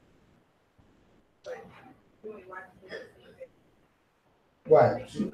Why? It wouldn't make you unclean. Because she's has a running issue. She's unclean for 7 days, right? He's unclean to the evening, but you're right. It would make you unclean. You're absolutely right. Right? Yeah. I'm on. Right. Well, yeah, we understand the law. She understands the law. She's saying it would make you unclean. Yes, it would make you unclean. Right? So for that unclean time, we should like buy like a little porta potty, like a little kid potty, and then buy like a little tent. So we can do that to like Now this is why I'm glad. That's why I'm glad it was brought up. Because now you have to say, now am I in a position, right, that I can orchestrate this law? Is it feasible? Is it feasible in my house? You see what I'm saying? And this is why we pray to the Most High. We ask the Most High for mercy, right? It's not that you're not unclean, but we ask the Most High for mercy. Because if I have a household that I can go in, oh, there's another. You got another question? Listen. What's the straight? But get it straight here, not there. You got it? Oh, okay. All right. So if you have the means to separate your wife during the time of her uncleanliness, by all means do it. But this is where mercy and grace comes into play. Mercy and grace doesn't make sin disappear. Yes, you're unclean. If you lay in the bed with your wife, she's unclean, right? But now you pray the Most High, have mercy and grace that, do you have another bed to lay in? Do you have these situations that you can separate from that woman during her uncleanness? Now, if you do so, all right?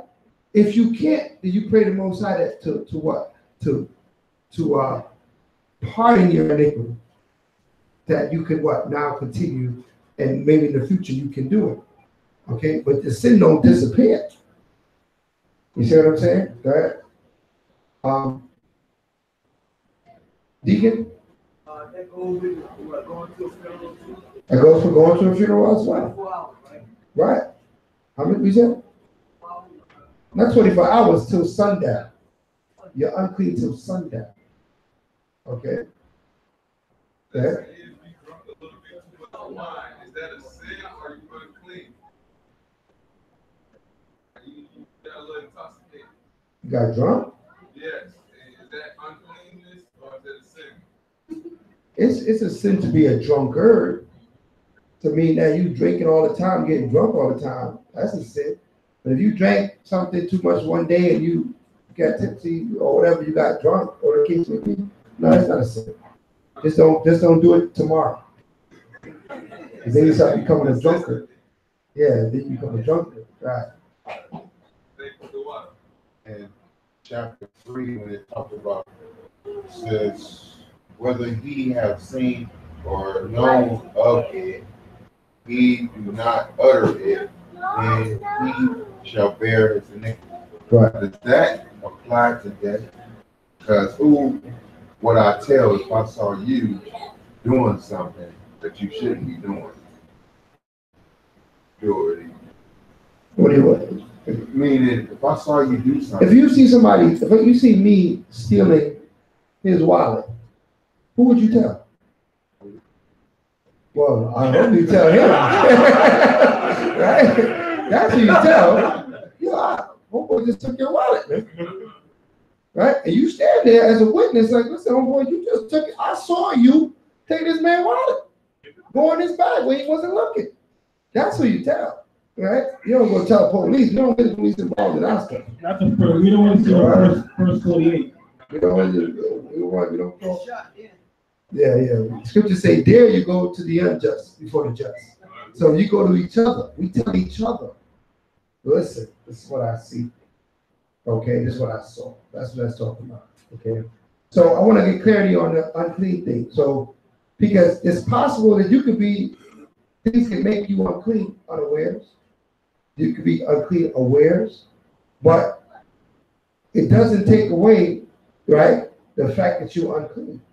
You have to then repent and say, listen, brother, bless me, pardon my iniquity. All right? That I found myself unclean. But if you have the opportunity to not be that way, then by all means. Yeah, man, brothers had certain, like, part of their house and things that they would put their wife during the time for separation and stuff. If you're able to do that, by all means. By all means, do it. But the main objective is to do what? Is to rehearse the righteous acts. Right. That's the ability. That's why we're reading that for different classification of people in Israel, you had different offerings. Okay, so in a situation like that, it's kind of a hard situation because not only laying with your spouse, also they touch if she touches anything, unless you tell her, you stay in one position the whole 7 days. You know what I'm saying? You can't go to the bathroom. You can't do you can't go up down the banister, the stairs. You know what I mean? You be all jacked up. You got your wife walking around with gloves on. Right. You got some sanitizer, right? So we are becoming familiarized with everything the Most High set up with. But we are rehearsing the righteous acts right now. That's why when you read in Ezekiel, when we go under the rod of the covenant, that's the rehearsal is out that time. There's no more rehearsing at that point. Right. Okay. Those days there's gonna be an unclean house for you to go to. There ain't gonna be no perhaps a mistake or whatever. But in these times, we're just rehearsing the righteous acts. We're trying our best. Okay? Everybody understand that? You're trying your best. Try your best to keep these laws. All right? But don't say, I can't go to service because my rib is unclean and I was in the house and she was in the house, therefore I can't come to service. You gotta use wisdom. Where you need to be at the service. Okay? So you need to pray the Most High to forgive you and come to service. Well, that could be your immediate alibi. Right. Now, if you get the blood on you or something like that, that's a whole other story. That's the you clean 7 days, you can sit out, right? If a male have a cut in his flesh, he's considered unclean, right? If it's running, if it's not stopped, a running issue. It'd be a running issue. So he can't come before the Lord. Right, he has a running issue. You can't come to service. You bleeding profusely, but I had to make it to the sanctuary. And you sit there pulling the guards, and you bleeding out, and you could have stayed home. Stop dripping out of your balls. You could have stayed. You could go to the hospital. You got an excused absence at that point. They'll come here bleeding out. All right. If it's what?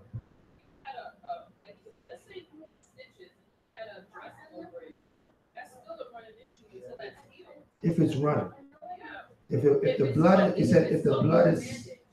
it's stopped, meaning that it's not continually running, it's stopped, it's coagulated is the word, I think, am I saying it like that? Coagulated, right? Then you can come. If it's not coagulated, you cannot come. If you just got stitches earlier yesterday, earlier today, it's still running, okay? It's not, you just got this wound. But if it was a couple of days ago, you're all right. Right, you're all right. Yeah, it definitely change your bandage when you come. All right? Good that it's understanding. All right. Everybody clear? We're not even going to that chapter yet. When we get to that chapter, we're going to go through it again, but we go through it with more wisdom. All right? Still in the first verse. Yeah, we're trying to get through it. All right. No, we had third verse. Or if he touch the uncleanness of man, whatsoever uncleanness it be, that a man shall be defiled withal. And if it be hid from him, when he knoweth of it, then he shall be guilty. Right, so this law is just about hiding things. You know what I mean? Being a covert. You shouldn't be covert, be hiding, sneaking. You know what I mean? This is what these scriptures are really talking about. Not really talking about what makes you unclean, but the fact that you are being deceptive. Really. Read. Or if a soul swear, pronouncing with his lips to do evil or to do good, whatsoever it be that a man shall pronounce with an oath, and it be hid from him, when he knoweth of it, then he shall be guilty of one of these. Right. And it shall be, when he shall be guilty in one of these things, that he shall confess that he hath sinned in that thing. Right. And he shall bring his trespass offering unto the Most High for a sin, which he hath sinned, a female from the flock, a lamb or a kid of the goats, for a sin offering. And the priest shall make an atonement for him concerning his sin. Right. So if he sinned this sin, he got to go there and atone for it. That's all. You go atone for the sin so you could be forgiven of the sin that you've sinned. Right? So you got to what? Repent. Okay? Read. And if he be not able to bring a lamb, then he shall bring for his trespass which he hath committed 2 turtle doves or 2 young pigeons unto the Most High, one for a sin offering and the other for a burnt offering. And he shall bring them unto the priest, who shall offer that which is for the sin offering first, and wring off his head from his neck, which shall not divide it asunder. So he should wring the neck, but what? Not cut his head off. Right? You wring the neck, you break the neck, right? Which severs the connection between the brain and the body, but you don't cut the head off. Read on. And he shall sprinkle the blood of the sin offering upon the side of the altar, and the rest of the blood shall be wrung out at the bottom of the altar. It is a sin offering. No, I'm sorry. You do cut the head off. You just don't divide the rest of. You don't cut up the whole animal. You do cut the head off. All right. So you wring the neck, you cut the head off, but you don't divide asunder. You don't cut up the whole animal.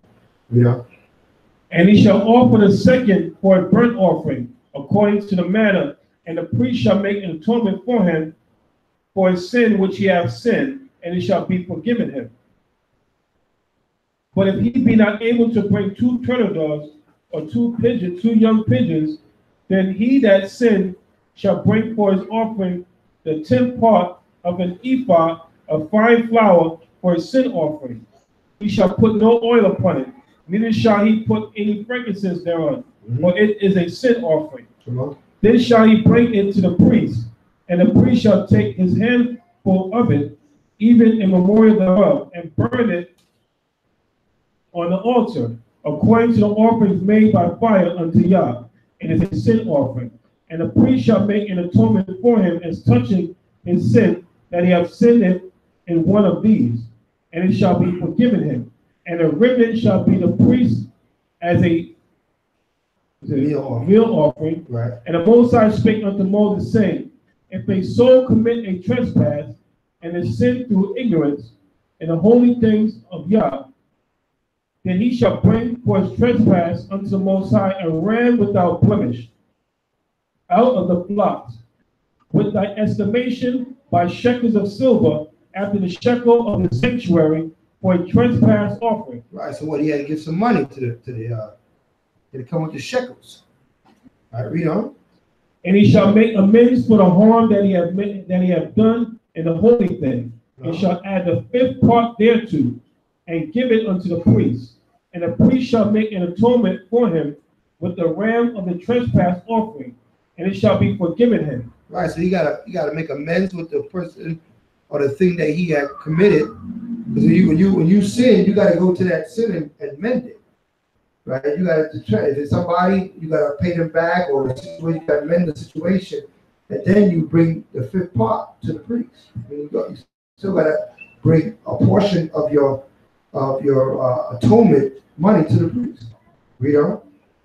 And if a soul sin and commit any of these things which are forbidden to be done by the commandments of Yah, though he wist it not, yet he is guilty and shall bear his iniquity.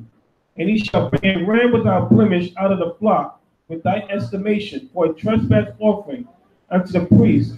And the priest shall make an atonement for him concerning his ignorance, wherein he erred and wist it not, right, and it shall be forgiven him. It is a trespass offering. He has certainly trespassed against Yah. Right, but he wished it not, but they didn't do it on purpose. All right, he didn't do it on purpose. He did it, but he didn't do it on purpose. All right, we got 6 more verses. Finish it? All right, let's continue. Leviticus 6, verse 1.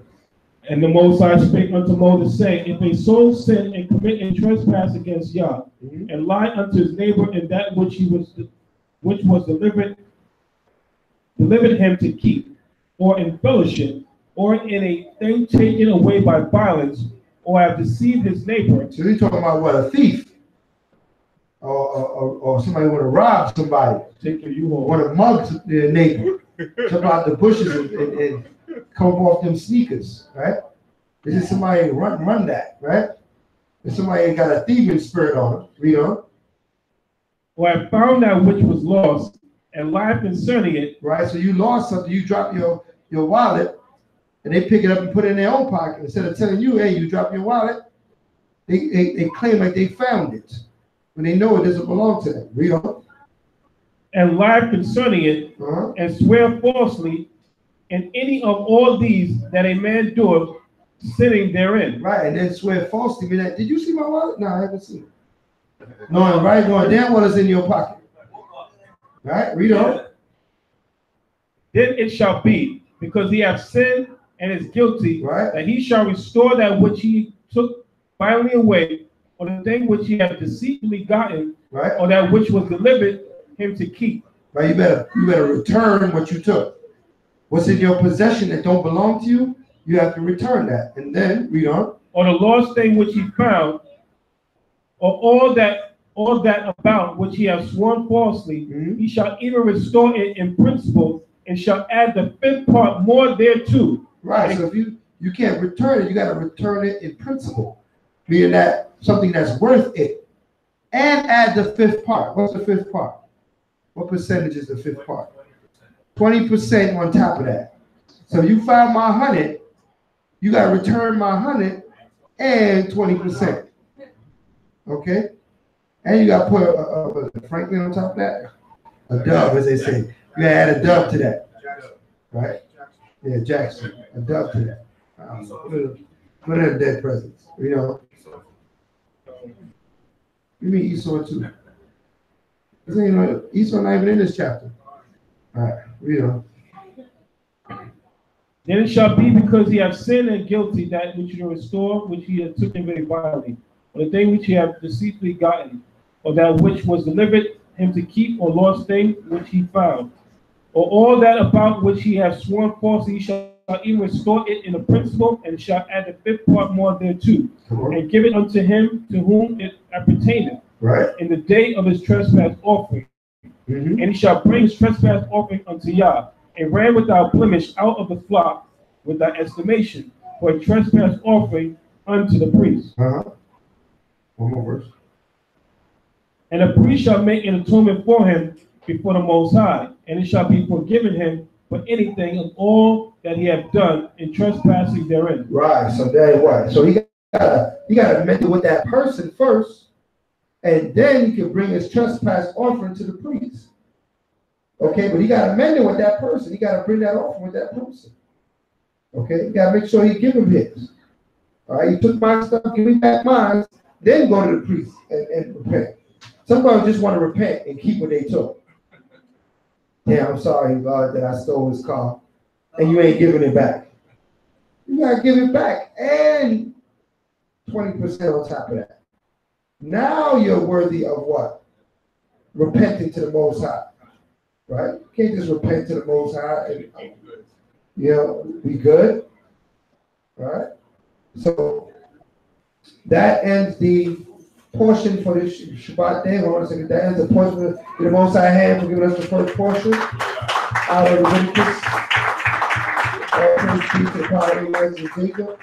So it's ministry of God forever. That is the first portion. So at this time, we're about to take the break. We're going to take about a half an hour break.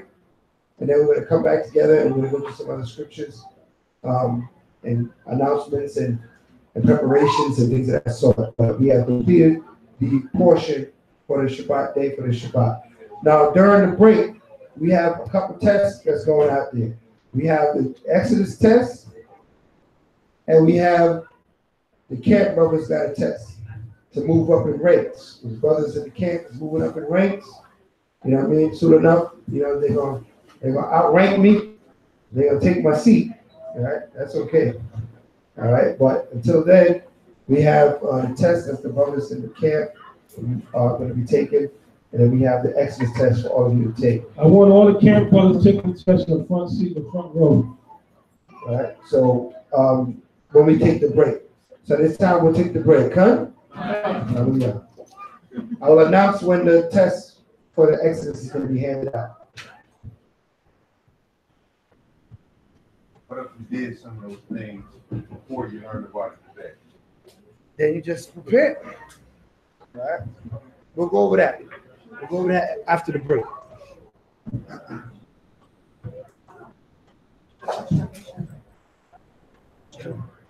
I need to finish because you know it means to me. And I'm making it by your. Okay. So what time is what? What time is the service? We'll be done at the latest 5. Right now it's 3. We'll probably come back together 3:40. Like what? Okay. Is that enough time or not enough time? And I need a kitchen. I know. I need my own place. The last time we worked on a nice place for that lady. That's what I'm trying to do. The people work on it. I really do. Problems in paradise. Okay. Okay. Yes. You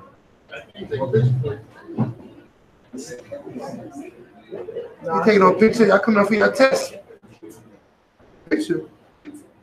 Well, it's telling me to try to cheat up and cheat. Nah, I told him to tell me to do good.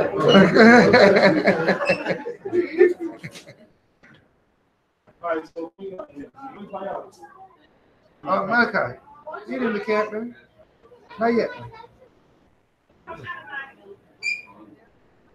Not yet. We got a couple years. can't dodge the test, huh? All right. So who we got here? Tazakai, you got number 1. Grab a chair. Zion.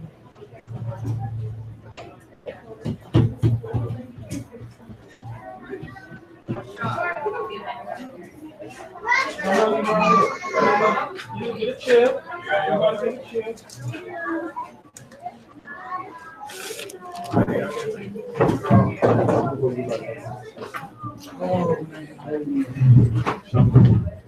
I don't have space to write some question. I could take out your paper. Or what? You take the camp test. Yeah. I can take out a sheet of paper. I got more space to write something. That's Hold what on, you're gonna need paper. Yeah, that's something else.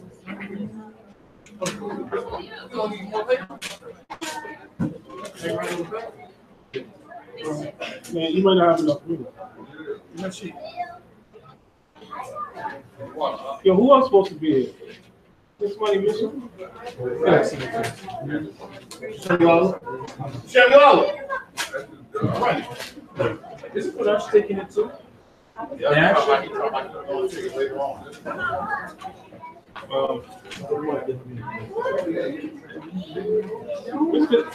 the Kadash ain't here yet? He was here. He left? He was here just now? They both was here. They left. Left to go where? I told him y'all watch this stuff. I can write on this too, or just shoot. Yeah. So he left the Sabbath and go shoot a meet. I can start? With who? Asher was with him as well. Van Gogh pulled up there. I'm sorry. This paper. Come on, you got a check? No, I didn't get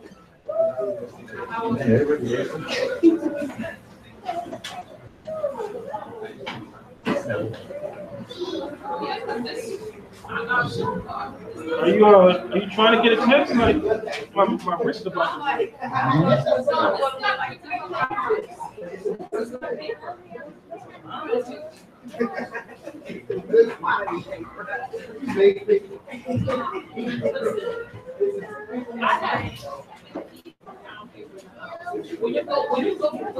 Jumping up. Nothing on back there.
He flying through that test, Scott. That'll make it harder than that.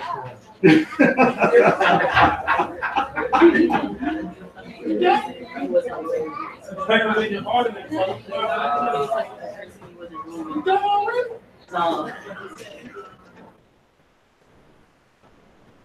It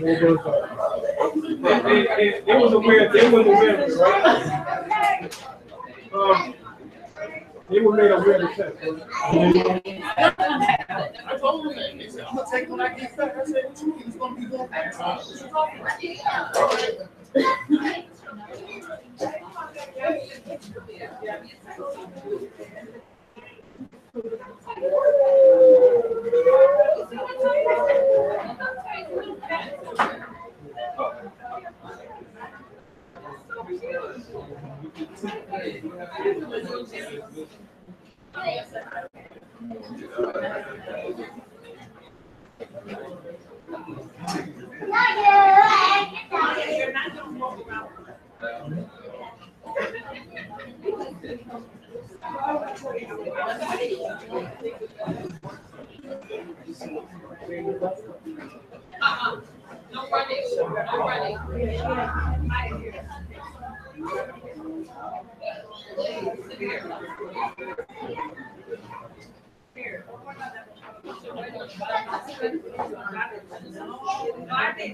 Okay, y'all have to stop running.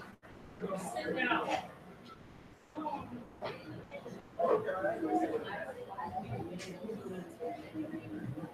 No, what? Stop.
Oh, you did? Oh, man. I don't know what we did. Oh, shoot.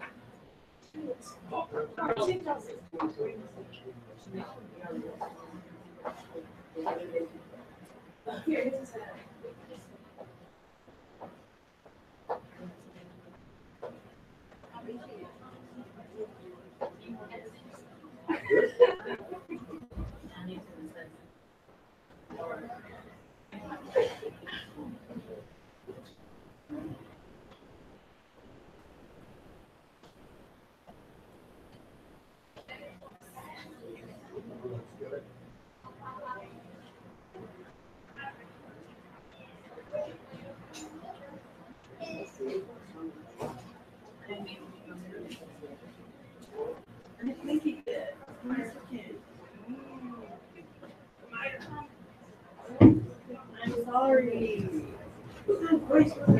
Can you stop complaining? You know?